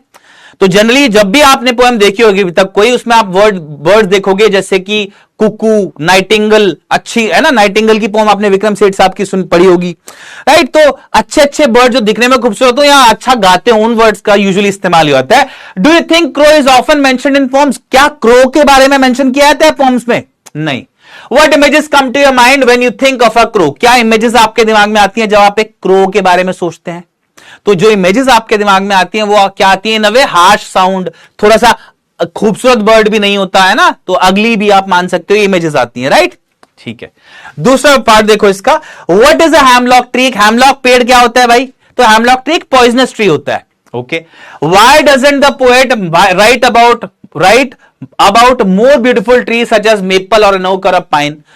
पोएट ने कौन से पेड़ों का इस्तेमाल किया है? हैमलॉक ट्री का। वो मेपल, ओक या पाइन जैसे पेड़ों के बारे में बात क्यों नहीं कर रहा जो कि बहुत खूबसूरत है? क्योंकि उसका गोल कुछ और है। वो दिखाना चाहता है यहां पर कि नेचर में वो एलिमेंट जिनको हम नेगेटिव मानते हैं वो भी पॉजिटिव हो सकते हैं, इसलिए यूज किया है इनको जानकर। नेक्स्ट है, what do the crow and hemlock tree represent? Joy और सॉरो। ये जो क्रो और हैमलॉक ट्री हैं, दोनों नेगेटिव सिंबल्स हैं, ये क्या रिप्रेजेंट करते हैं? ये खुशी को दिखा रहे हैं, सॉरो को दिखा रहे हैं? दोनों नेगेटिव सिंबल है तो इस सॉरो को ही दिखा रहे होंगे। What does the dust of snow that the crow shakes off a hemlock tree stand for? और ये जो dust of snow है, जो कि बर्ड के जैसी ये क्रो उड़ता है, पेड़ से वो गिर जाता है, वो क्या सिंबलाइज करता है? वो सिंबलाइज करता है नेचर की हीलिंग पावर या पॉजिटिविटी, कुछ भी मान लो आप। जैसे ये दोनों नेगेटिविटी के सिंबल है, सौरों के सिंबल है, ऐसी ये पॉजिटिविटी का सिंबल है, हैप्पीनेस का सिंबल है, नेचर की हीलिंग पावर का सिंबल है। ठीक है, तो ध्यान रखना, पोम में एक से ज्यादा करेक्ट आंसर्स हो सकते हैं किसी भी चीज के, बट प्रोवाइडेड कि आपका एक लॉजिक स्ट्रांग हो उस पर। ठीक है, ओके, मूविंग ऑन, चलिए आगे बढ़ते हैं। अब लास्ट क्वेश्चन इसका, have their been times when you felt depressed और होपलेस? क्या कभी ऐसे मौके रहे हैं जब आप बहुत ही डिप्रेस्ड और होपलेस रहे हो? Have you experience a similar moment that changed your mood और दैट डे? क्या कभी ऐसा हुआ है फिर उसके बाद कि ऐसा कुछ हो गया हो जिससे मूड ही बदल गया, एकदम से अच्छा हो गया वो मूड? राइट, ये मुझे आप बताइएगा इस part of your homework in the chat box. मुझे चैट बॉक्स में जवाब दीजिएगा इसका, अभी भी आप दे सकते हो चाहो तो, फटाफट से बताओ बताओ बताओ, जल्दी से बताओ, बताइए बताइए बताइए। अभी छुट्टी कैसे यार, एक और पोम है, छोटी सी पोम है, इसलिए तो छोटी छोटी पोम ली है मैंने आज की क्लास में। कभी ऐसा हुआ है? कोई बोल रहा है नो सर, हमारे साथ तो हुआ ही नहीं, हम अगर डिप्रेस हो जाते हैं एक बारी तो फिर सर हम किसी भी वजह से फिर अच्छा मूड में नहीं आते हैं, हम दुखी रहते हैं। अरे यार ऐसा क्यों बोल रहे हो तुम लोग? ठीक है, अगर हुआ है सर, लंबी कहानी है, चैट में बताएंगे आपको। अच्छा चलो ठीक है, चैट में बताना आप लोग। Okay, moving on moving on. इन्हीं क्वेश्चन के आंसर्स मैंने आप लोगों के लिए अटैच कर दिए हैं यहां पर, आप देख सकते हैं इनको। Now we move on to our next form which is fire and ice. कर लें, दूसरी फॉर्म है, छोटी सी फॉर्म है, बिल्कुल जल्दी से हो जाएगी, ये भी चिंता ना करो, है ना? मजेदार है ये भी, ध्यान से देखेंगे। चलो इसको करें करें करें करें करें। अच्छा बाय द वे, जो भी पोल रिजल्ट्स की में रिजल्ट आया अभी तक, आप इस पोम के अंदर भी मैं 4 से 5 क्वेश्चंस लेके आए हूं। आपके पास एक और मौका है अपने रैंक को इंप्रूव करने का, फर्स्ट आने का फिर से। ठीक है, चलो वो करते हैं। ओके, पोएटिक डिवाइसेस मैंने आप लोगों को बताया कि they not a part of your syllabus, आपके सिलेबस का पार्ट नहीं है। जहां पर जरूरी है मैं आपको बता दूंगा, चिंता ना करें। फिर भी अगर आपको लगे तो एक अलग क्लास ले लूंगा मैं उसकी, चिंता ना करो सारे पोएटिक डिवाइसेस की। ओके, फायर एंड आइस के बारे में बात करते हैं। छोटी सी पोएम है, ये भी इंटरेस्टिंगली रॉबर्ट फ्रॉस्ट साहब ने ही लिखी है। रॉबर्ट फ्रॉस्ट जो पोएट है उन्होंने इस पोएम को लिखा है। और इस पोएम का बेसिक थीम क्या है? इस पोएम का बेसिक थीम है कि हमारे अंदर जो डिस्ट्रक्टिव इमोशंस होते हैं वो पूरी दुनिया को डिस्ट्रक्ट कर सकते हैं, खत्म कर सकते हैं, उनके अंदर पावर ऑफ डिस्ट्रक्शन होती है, उसके बारे में। बट उनके बारे में चलो बाद में बात करता हूं, आपको स्टार्टिंग ऑफ द पोएम बताता हूं। इस पोएम में पोएट बात करते हैं कि दुनिया 2 तरीके से खत्म हो सकती है। There are 2 school of thoughts about how the world will end. Scientifically ये माना जाता है कि दुनिया खत्म होने के 2 तरीके हैं। क्या आपको क्या लगता है कैसे खत्म होगी दुनिया? एक बार ये बता दो मेरे को। चलो, क्या लगता है आप लोगों को कैसे खत्म होगी दुनिया? कोविड से? एटम बॉम्ब से? एटम से बोल रहा है कोई। सर नोट्स क्यों बनाना है, हमको तो सब ऐसे ही याद हो जाता है। बिल गेट्स हो तुम? कोई बोल रहा है बिल गेट्स हो सर मैं। अबे तुम कौन सी जोन में हो सब लोग? चलो एनीवे, न्यूक्लियर वॉर, कलयुग, फायर, आइस भी बोल रहा है कोई, हॉट एंड आइस। ओहो, अच्छा ठीक है। Of all the possible ways जो भी आप बता रहे हो दुनिया को खत्म करने के लिए, बहुत ही डार्क बच्चे हो तुम सारे यार। तुमने तुरंत बता दिया कि एस्टेरॉइड आके टकराएगा धरती से कोई सर, और कॉमेट आ जाएगा सर, कोई कयामत आएगी सर, और न्यूक्लियर बॉम्ब। AK-47 से क्या एक एक आदमी को शूट करोगे तुम जाकर? भाई साहब तुम तो यार बड़े खतरनाक मंसूबे पाल के बैठे हो यार। रहमान डकैत अरे बाप रे, कम देखा करो तुम फिल्में। चलो anyway, on a serious note, जो भी आपने पॉइंटर्स बोले वो दो में से एक से जुड़े हुए हैं। देखो ये माना जाता है और स्टार्टिंग से साइंटिफिकली माना जाता है कि दुनिया अगर खत्म होगी ना तो दो कारण होंगे पॉसिबली। पहला कारण क्या हो सकता है कि हमारा जो सोर्स ऑफ हीट है सन, वो हो सकता है इतना ज्यादा गर्म हो जाए कि ब्लास्ट हो जाए उसमें, वही जो तुमने एटम बम बोला, मतलब जैसे हीट की वजह से। तो अगर सन ब्लास्ट हो गया तो उसकी हीट की वजह से सब झुलस जाएंगे, फायर की वजह से, आग की वजह से दुनिया खत्म हो जाएगी। तो पहला थॉट क्या बोलता है कि यार शायद आग की वजह से दुनिया खत्म हो सकती है जब भी होगी। दूसरा थॉट क्या बोलता है कि वो जो सन, जो हमारा सोर्स ऑफ हीट है, अगर उसकी हीट किसी कारण से खत्म हो गई, अगर वो ठंडा पड़ गया, उसी की वजह से पूरी दुनिया में जीवन एक तरह से हीट है। अगर सूरज ठंडा पड़ गया, उसकी हीट खत्म हो गई, तो पूरी दुनिया में भी ठंड पड़ जाएगी, आइस एज आ जाएगी। आइस एज से जुड़ी बहुत सारी मूवीज देखी होंगी आपने। आइस एज अगर आ गया तो भी दुनिया का अंत है ना। तो दो पॉसिबल थॉट्स है दुनिया के खत्म होने के, क्या? एक तो फायर से, दूसरा आइस से। तो पोएट ने उन्हीं दो थॉट्स के बारे में इस पोएम में बात करी है, लेकिन पोएट ने यहां पर एक छिपा हुआ अर्थ भी इस्तेमाल किया है। लिटरली तो ये बोला ही है कि फायर की वजह से खत्म होगी, आइस की वजह से खत्म होगी दुनिया, लेकिन इसके साथ साथ एक छिपा हुआ अर्थ भी है, वो मैं आप लोगों से पूछूंगा, अभी बताइएगा आप लोग। चलिए एक बारी पोएम पे चलते हैं फटाफट से, ठीक है? पोएम समझते हैं, देखो ध्यान से। Some say the world will end in fire, some say in ice. Poet start करता है इस पोएम को ये बोलते हुए कि some say, यानी कि कुछ लोग कहते हैं the world will end in fire, कुछ लोग बोलते हैं दुनिया आग की वजह से खत्म होगी। some say in ice, कुछ कहते हैं आइस की वजह से खत्म होगी। ठीक है, दोनों जो पॉसिबल थॉट्स हैं दुनिया में, अलग अलग ओपिनियन लोगों के, उसके बारे में बात कर रहा है पोएट यहां पहली दो लाइंस में। ठीक है, आगे देखो। From what I have tested of desire I hold with those who favour fire. अब मैं यहां पर कुछ बोला है पोएट ने, उसके बारे में आपसे बात करूंगा अभी। होल्ड विद का मतलब होता है अग्री विद। अग्री विद मतलब सहमत होना। अच्छा, यहां पर एक लाइन है और एक वर्ड भी है डिजायर। इस वाली लाइन पे मैं आता हूं अभी, ठीक है? ये पहला स्टैंजा है, ध्यान से देखो। यहां क्या बोला पोएट ने? सिर्फ इतना कि कुछ लोग बोलते हैं दुनिया आग की वजह से खत्म होगी, कुछ लोग बोलते हैं दुनिया आइस की वजह से खत्म होगी। From what I have tested of desire I hold with those who favour fire. Poet बोलता है जहां तक मैंने डिजायर को जाना है, ये लाइन क्यों बोली अभी बताऊंगा। पोएट बोलता है जहां तक मैंने डिजायर को जाना है, I hold with those who favour fire, मैं अग्री करता हूं उन लोगों के साथ जो फायर जो आग को फेवर करते हैं।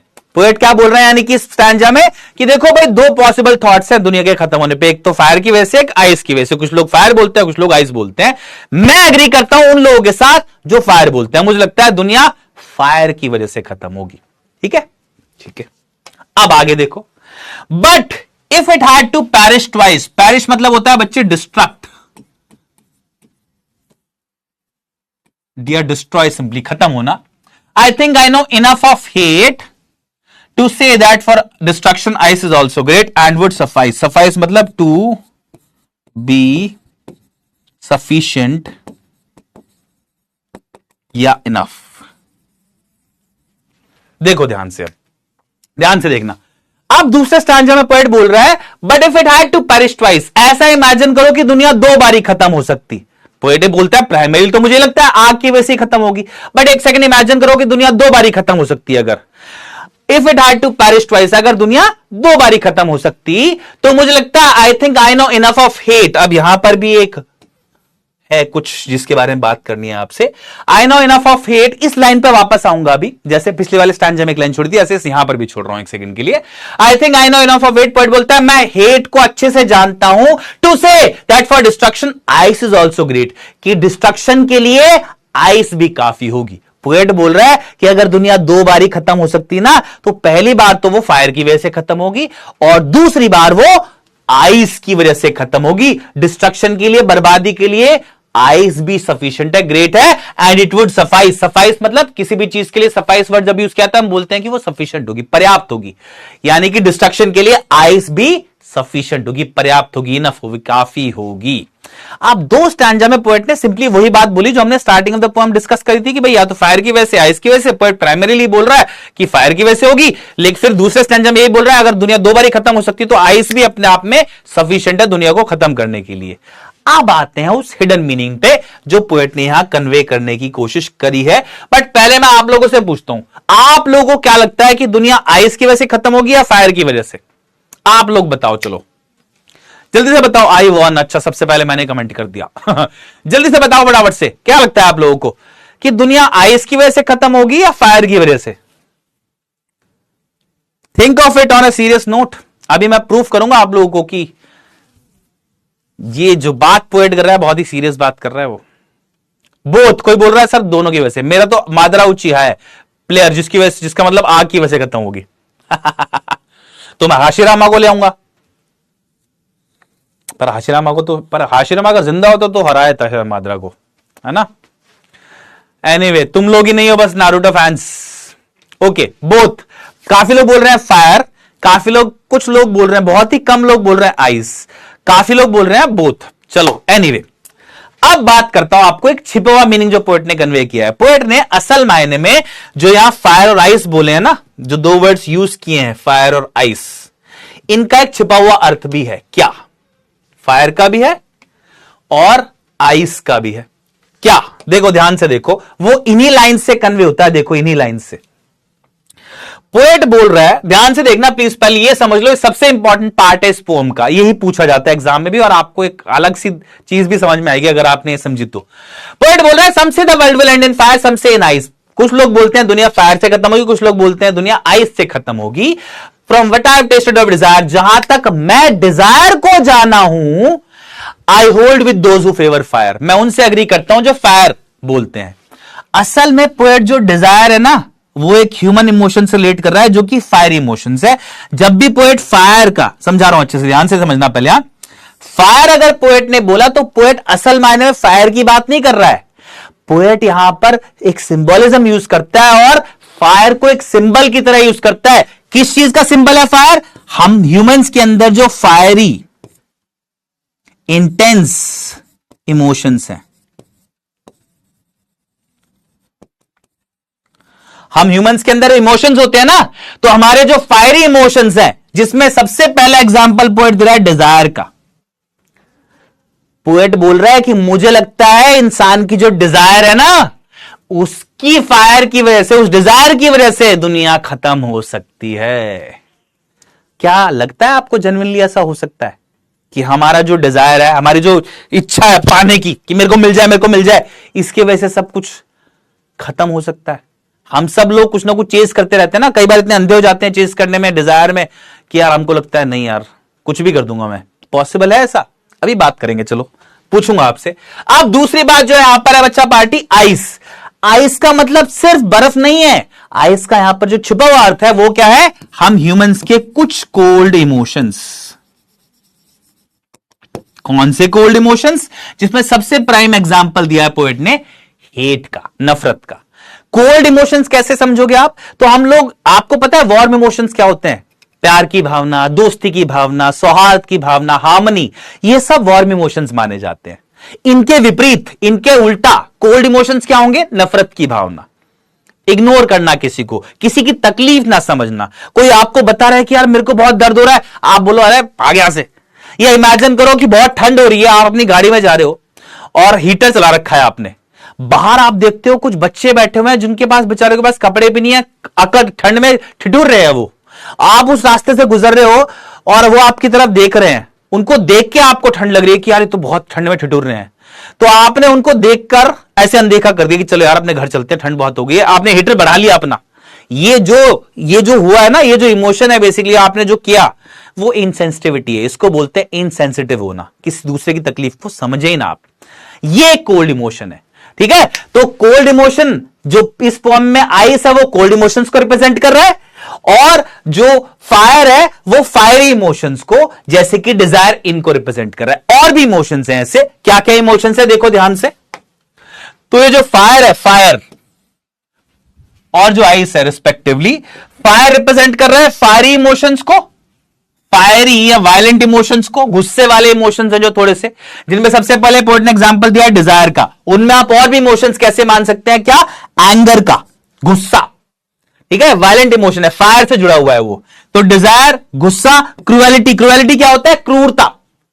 जब आप किसी दूसरे को तकलीफ दे, दर्द तकलीफ दें, लेकिन आप बिल्कुल भी आपको दिक्कत ना हो, क्रूर बोला जाता है उसको, क्रूअल, क्रूएलिटी भी एक क्वालिटी हो गई। ऐसी सिमिलरली ब्रुटैलिटी है, निर्दयता, आप किसी को तकलीफ दे रहे हैं लेकिन आप बिना तकलीफ हुए आपको आप करते जा रहे हैं, वो तकलीफ देते जा रहे हैं दूसरे को। ऐसे ही आइस जो है, जिसके लिए हम कोल्ड इमोशंस बोल रहे हैं, आइस किसको रिप्रेजेंट कर रही है, कोल्ड इमोशंस को। ये कोल्ड इमोशंस कौन कौन से हैं, नफरत की भावना, इनडिफरेंस, इनडिफरेंस यानी कि जब आप जो भी हो रहा है आपके आसपास उसको इग्नोर कर दें बिल्कुल कंप्लीटली, आप सोचे ही ना उसके बारे में, है ना, आप बिल्कुल इंटरेस्टेड ही नहीं है आसपास जो भी हो रहा है उससे। जेलसी, जलन की भावना, इनसेंसिटिविटी है, जो भी आपको एग्जांपल दिया मैंने। तो ये फायर के रिप्रेजेंटेटिव इमोशंस है, कोल्ड के रिप्रेजेंटेटिव इमोशंस है। अब मुझे आप लोगों से जानना है कि अब बताइए, दुनिया फायर की वजह से खत्म होगी या दुनिया आइस की वजह से खत्म होगी, या आपको ऐसा लगता भी है कि ये इमोशंस जो कि ह्यूमन के इमोशंस है वो केपेबल है दुनिया को खत्म करने में या नहीं? एक बार मुझे स्ट्रांगली बताइए पहले, ये जल्दी से बताओ, जल्दी से बताओ। देखो बच्चों, रिस्पेक्ट द टॉपिक। अभी क्लास के बारे में हमने शुरुआत में बात करी ना, मैंने आप लोगों से एक प्रॉमिस मांगा था, क्या, that you want give up, आप गिव अप नहीं करो। अभी टॉपिक खत्म नहीं हुआ, थोड़ा सा बचा हुआ है बस, हमने एक्सप्लेनेशन कर ली है। आप कोई बोल रहा है हाँ, तो बाद में क्लास खत्म करने की बात नहीं करो, अभी पहले बात जो है हमारी उसको, टॉपिक को खत्म होने दो। हाँ, तो कोई बोल रहा है सर प्रैक्टिकली नॉट पॉसिबल, क्या लगता है आपको ऐसा प्रैक्टिकली नॉट पॉसिबल है?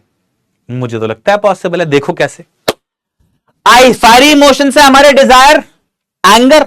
क्या लगता है जो युद्ध चल रहे हैं, ट्रंप ने अटैक किया हुआ है ईरान पर, ईरान ने काफी रेजिस्टेंस दिखाया है, यूक्रेन पर अटैक किया हुआ है रशिया ने, ये क्यों हो रहे हैं वॉर?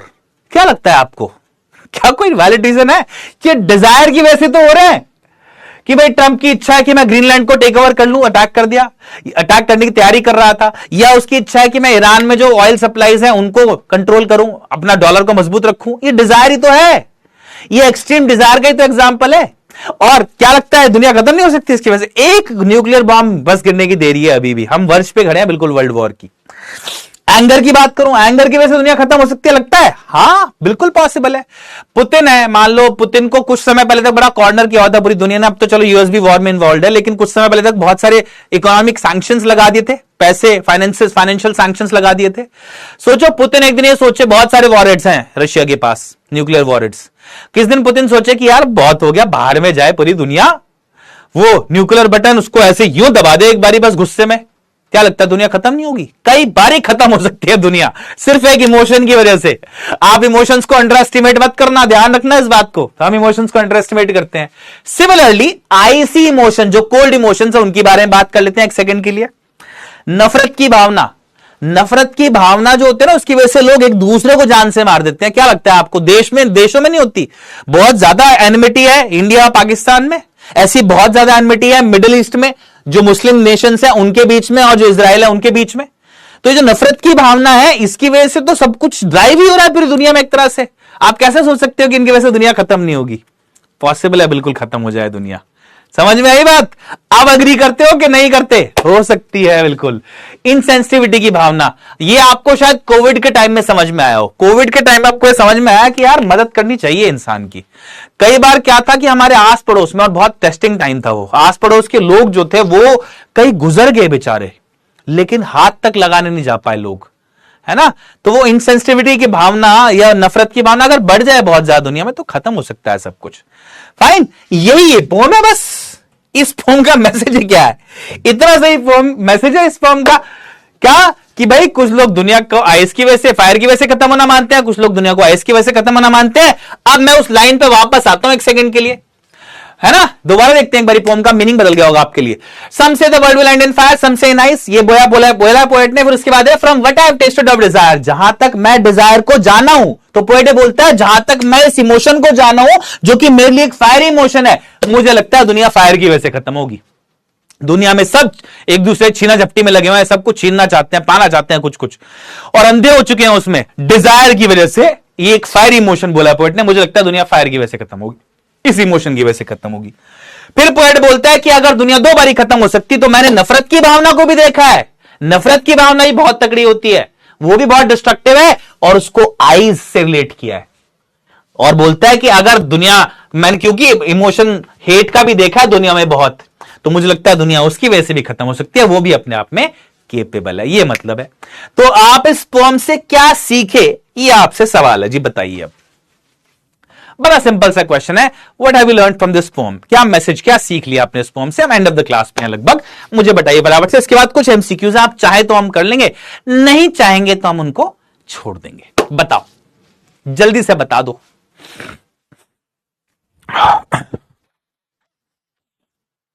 बताइए बताइए बताइए बताइए, जल्दी से बताइए, क्या सीखे हम लोग इस पोम से। डिनर टाइम, खाने का टाइम हो गया।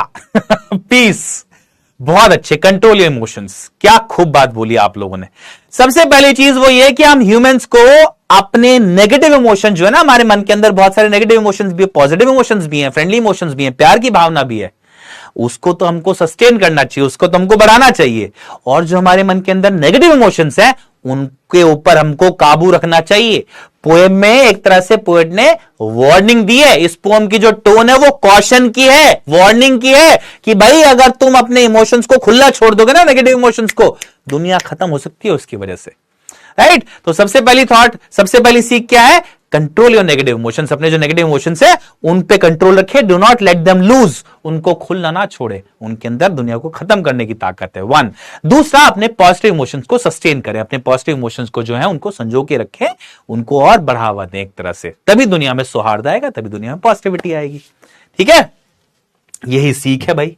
और एक और सबसे इंपॉर्टेंट सीख, बी काइंड, बी काइंड, दयालु बने, जहां पर पॉसिबल हो किसी की मदद कर देनी चाहिए। ये मैंने अपने जीवन में सीखा भाई। मेरे बहुत सारे काम इसलिए बन गए क्योंकि मेरी किसी ने मदद कर दी सही मौके पे, और उस मदद को ध्यान रखते हुए मैं भी अब लोगों की मदद करने की कोशिश करता हूं, जहां मुझसे बनता है। हर जगह तो नहीं कर सकता इंसान, लेकिन जहां पॉसिबल होता है वहां पर ट्राई टू बी काइंड। ये सीख है इस पोम से। समझ में आई बात? आ गई क्या? आ गई तो थम्स अप दो, हम आगे बढ़ते हैं। लास्ट सेट ऑफ जो पोर्शन है वो करते हैं। सबसे पहले राइम स्कीम देखेंगे इसकी। आ गई? थम्स अप दो फटाफट से। दोनों बम समझ में आ गई? Yes yes yes. तो पोम, पोएट्री जब भी आप पढ़ो, आपको सबसे पहले तो थीम याद रखना है, फिर पोम को जो हमने पढ़ा उसका बेसिक समरी आपको याद होना चाहिए। तीसरी चीज, पोएम से सीख क्या मिलती है ये पता होना चाहिए आपको। चौथी चीज ये राइम स्कीम। देखिए, और इसमें राइम स्कीम से एक अलग क्वेश्चन बनता है, क्यों बताता हूं अभी। देखो, सबसे पहले ये वाला स्टैंजा देखो, पहला स्टैंजा जो है ये वाला, इस स्टैंजा के बारे में बात करते हैं, फिर हम इस स्टैंजा के बारे में बात करेंगे जो दूसरा स्टैंजा है।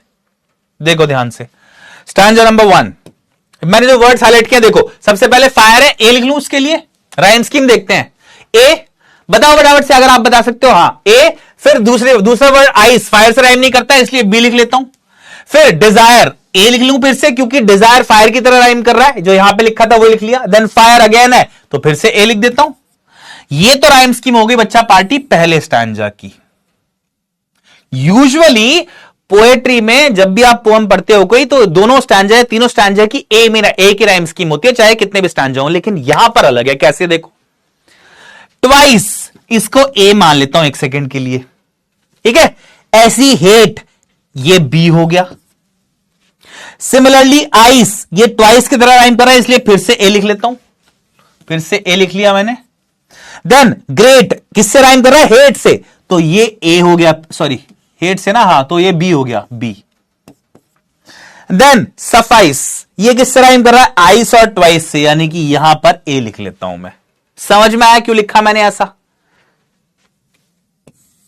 समझ में आ गया ये क्यों राइम स्कीम ये लिखी है? देखो, ये ए बी ए ए तो समझ में आई होगी, सिंपल है। यहां पर ट्वाइस के लिए ए लिख लिया, ट्वाइस से राइम नहीं कर रहा हेट, इसलिए बी लिख लिया। आइस से राइम कर रहा है ट्वाइस, इसलिए यहां फिर से ए लिख दिया। ग्रेट राइम कर रहा है हेट से, इसलिए यहां बी लिख दिया। और सफाइस राइम कर रहा है किससे, आइस से और ट्वाइस से, इसलिए ए लिख दिया उनके लिए। पहले स्टैंजा की राइम स्कीम है ए बी ए। दूसरे स्टैंजा की राइम स्कीम है, स्टैंजा की बोल रहा हूं मैं, वर्स भी बोलते हो आप। पोएट्री में जो पैराग्राफ होते हैं ना उनको स्टैंजा बोलते हैं, वर्स मतलब बोलने का तरीका है बस। ये जो पैराग्राफ प्रॉस स्टोरीज होती हैं उनमें जो एक ग्रुप होता है वर्ड्स का, उसको पैराग्राफ बोलते हो, ठीक है। तो यहां स्टैंजा या वर्स, पहले स्टैंजा की राइम स्कीम ये है, दूसरे की राइम स्कीम ये है। दोनों राइम स्कीम पोएट ने इंटेंशनली अलग रखी हैं, डिफरेंट रखी हैं दो स्टैंजास की। क्यों? ताकि वो बड़े क्लियरली ये डिफरेंस इलस्ट्रेट कर सके कि ये पहले पैराग्राफ में वो फायर के बारे में बात कर रहा है और दूसरे पैराग्राफ में वो आइस के बारे में बात कर रहा है। इन दोनों को डिफरेंसेस को क्लियरली ब्रिंग आउट करने के लिए, ये क्लियरली दिखाने के लिए कि दुनिया पहले पैराग्राफ में वो फायर के बारे में बात कर रहा है, डिस्ट्रक्शन बाय फायर, दूसरे पैराग्राफ में वो डिस्ट्रक्शन बाय आइस के बारे में बात कर रहा है, ये डिफरेंस क्लियरली इलस्ट्रेट करने के लिए उसने राइम स्कीम भी अलग रखी है। आ गई बात समझ में? आ गई तो थम्स अप दे दो जल्दी से, and then will begin the poll. फिर हम पोल के बारे में बात करते हैं। चलिए जल्दी बताओ, फटाफट से फटाफट से, कमान come on come on come on come on come on come on come on come on come on come on come on come on come on कमान, है ना? Think about it. हो सकता है आपको इसका आंसर किसी ने कुछ और दिया हो, बट थिंक अबाउट इट, अपने एंड पे सोचिएगा जरा इसको, है ना? लॉजिकली सोचना चाहिए चीजों को, सीधा ऐसे अंधविश्वास नहीं करना चाहिए, भरोसा रखना चाहिए, लेकिन लॉजिकली भी सोचो। ओके, आगे देखो क्वेश्चन नंबर 1, एमसीक्यूज बिगिन हो रहे हैं भाई। In the poem fire symbolizes, poem के अंदर फायर क्या सिंबलाइज करती है भाई? फायर जो है उसके पीछे छिपा हुआ अर्थ क्या है? Option a piece, option B desire and greed, option C innocence और ऑप्शन डी फॉरगिवनेस। बताइए बताइए बच्चा पार्टी, बताइए।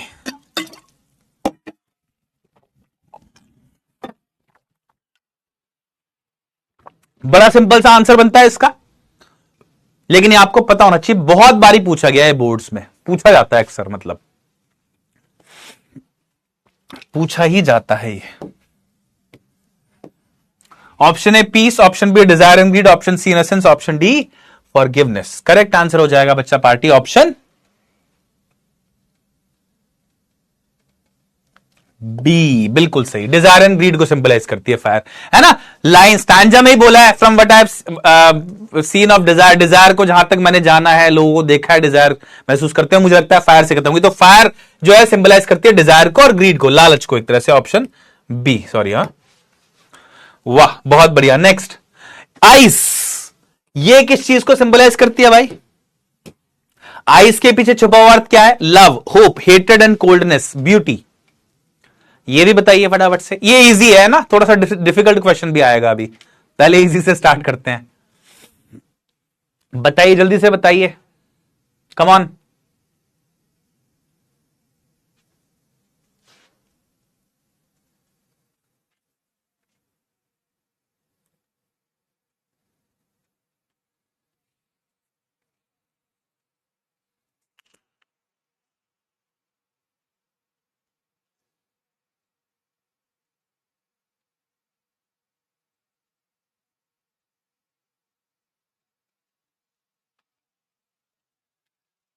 करेक्ट आंसर क्या है बच्चा party? Easy PC, I am assuming. Option C, hatred and coldness, बिल्कुल सही जवाब।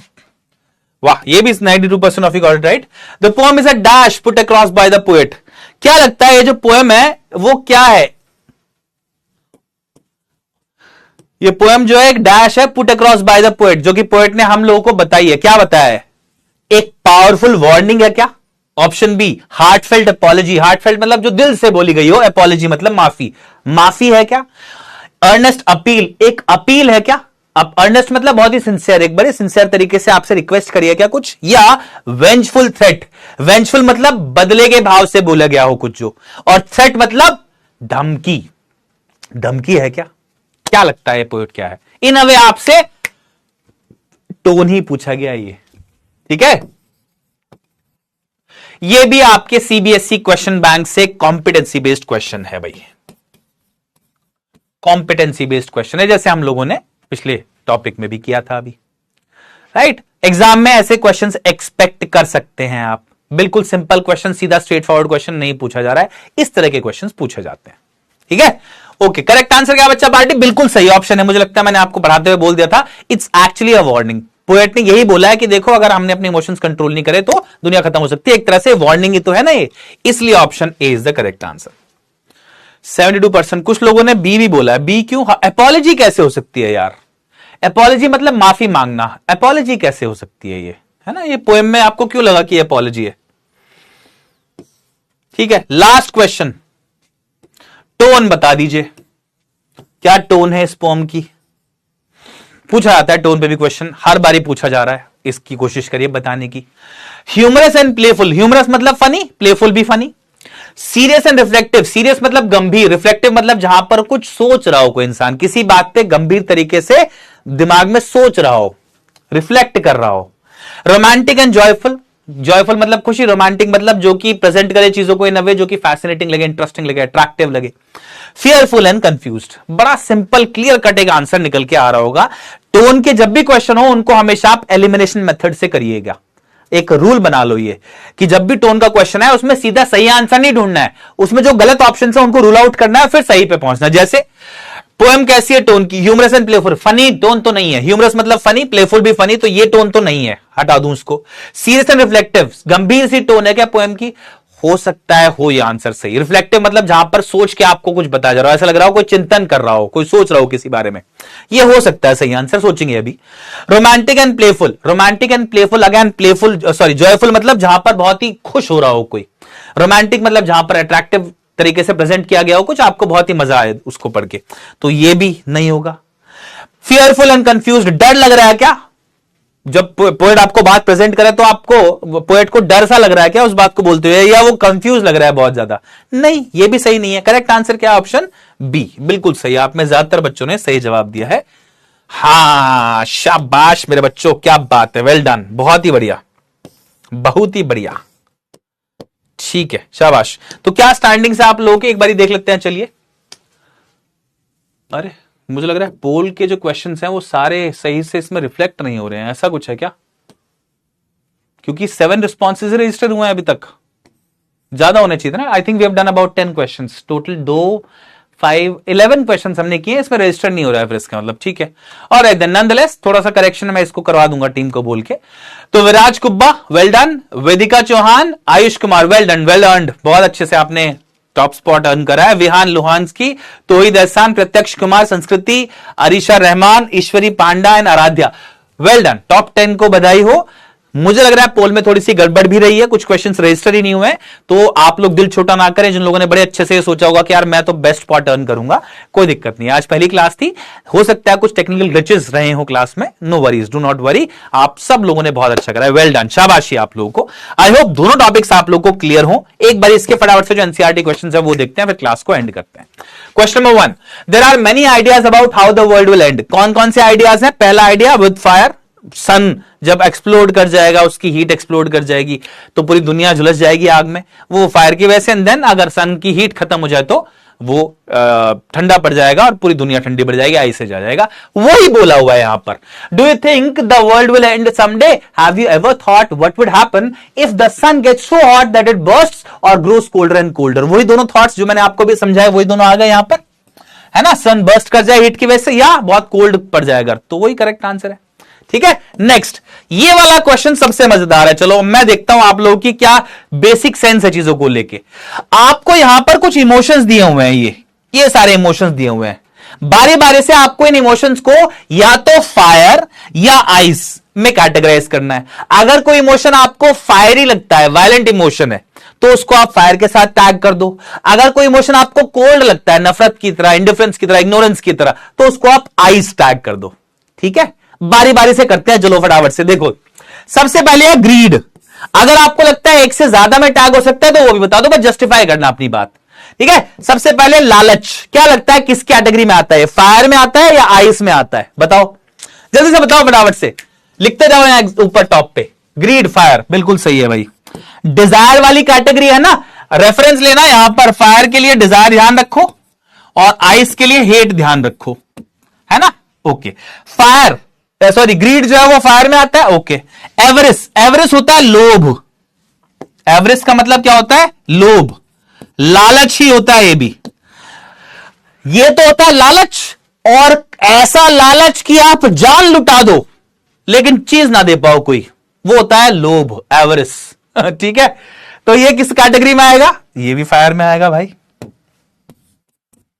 होते हैं कई लोग बहुत लोभी कि भाई जान, एक अम्मा थी, मतलब वो संदूक में बड़ा सारा सामान रखती थी अपने, भाई साहब अपने जीते जी संदूक नहीं खोल पाया उनके कोई। एक हम जानते थे गांव में एक अम्मा थी हमारे ऐसी, इतनी मतलब वो बहुत ही जोड़िया थी, कभी अपने ऊपर खर्च नहीं किया उन्होंने, लेकिन उनके संदूक में सामान था कुछ जो वो रखती थी संभाल के, किसी ने देखा ही नहीं वो सामान उनके जीते जी, उनके गुजरने के बाद खुला वो संदूक।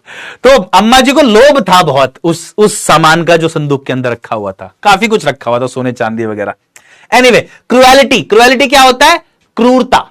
जब आप किसी दूसरे के ऊपर पेन इन्फ्लिक्ट करें, आपको दिक्कत भी ना हो, उसको बोलते हैं क्रूरटी, क्रूरता। क्रूरता किस में आएगा? क्रूरता किस में आएगा? हाँ, अगेन फायर में आएगा। ठीक है, देन लस्ट। लस्ट क्या होता है? लस्ट फॉर पावर बोला जाता है ना, दो मीनिंग होते हैं लस्ट के।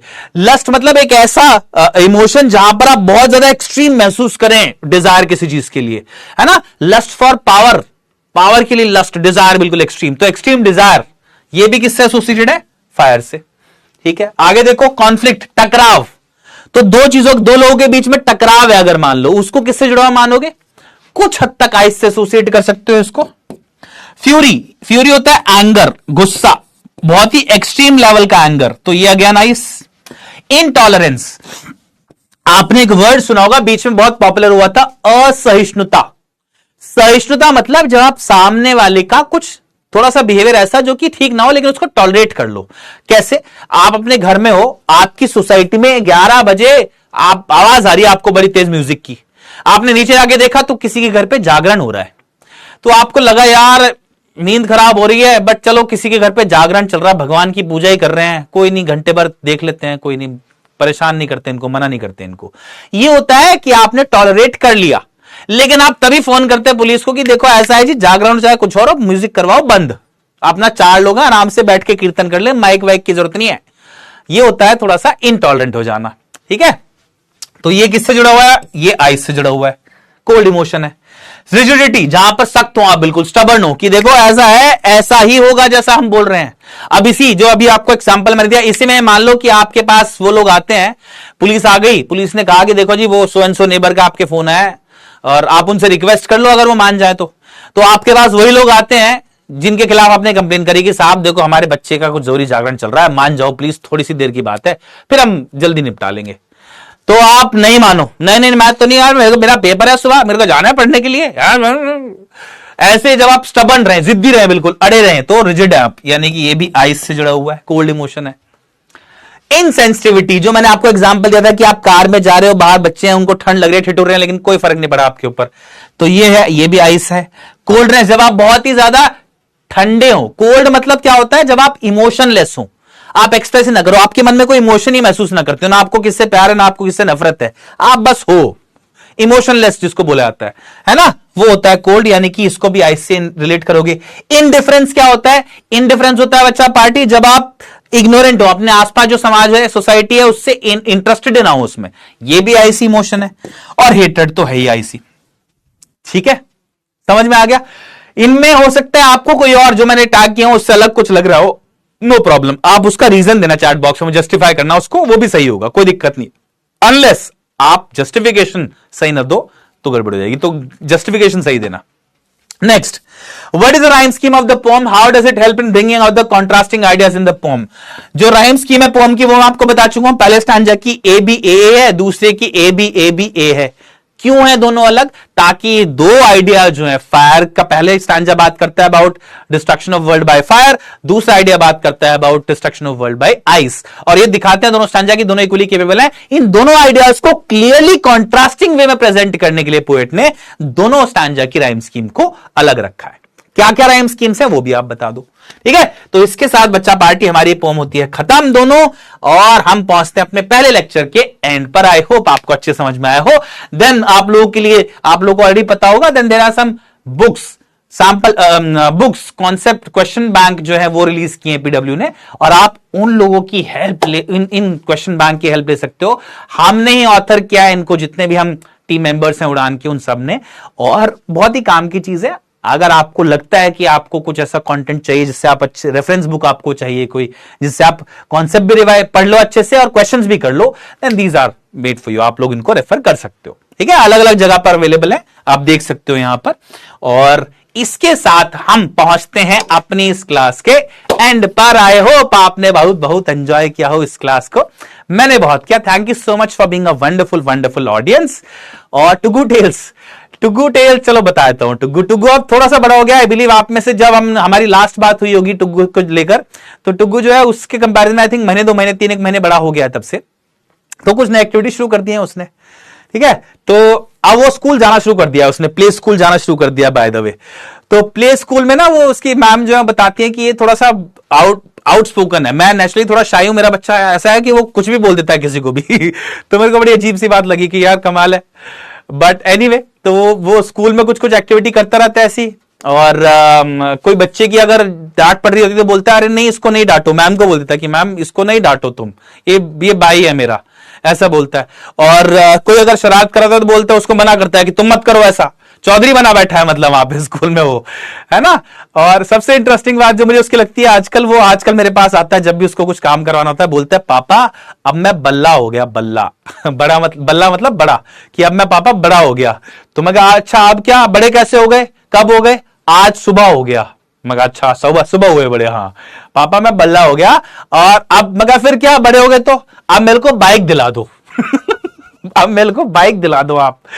छुटका सा है, उसको बाइक चाहिए कि अब मेरे को बाइक दिला दो पापा, अब मैं बल्ला हो गया। मगर यार इसने क्या सोचा ना, पहले आके पापा को बोलना कि देखो पापा अब मैं बड़ा हो गया, अब मेरे को बाइक दिला दो। क्योंकि मैं अगर मेरे पास सीधा आता हूं इस डिमांड को लेके कि पापा बाइक दिला दो, तो मैं बोलता उसको कि अरे अभी तुम छोटे बच्चे हो। तो उसने पहले ही खत्म कर दिया इसको how smart these kids are ना these days. But then I enjoy these endless talks with him, उसके साथ ही कॉन्वर्सेशन में बहुत एंजॉय करता हूं। नाउ इट्स टाइम हो गया, तो मैं इस क्लास को यहीं पर एंड करता हूं। मिलते हैं अगली क्लास में एक और मजेदार सी कहानी के साथ, एक और मजेदार से किस्से के साथ। तब तक के लिए अलविदा। You have a very good evening ahead. Bye bye, C you soon, thank you. मैं करता हूं एंड इस क्लास को यहां पर अब, है ना।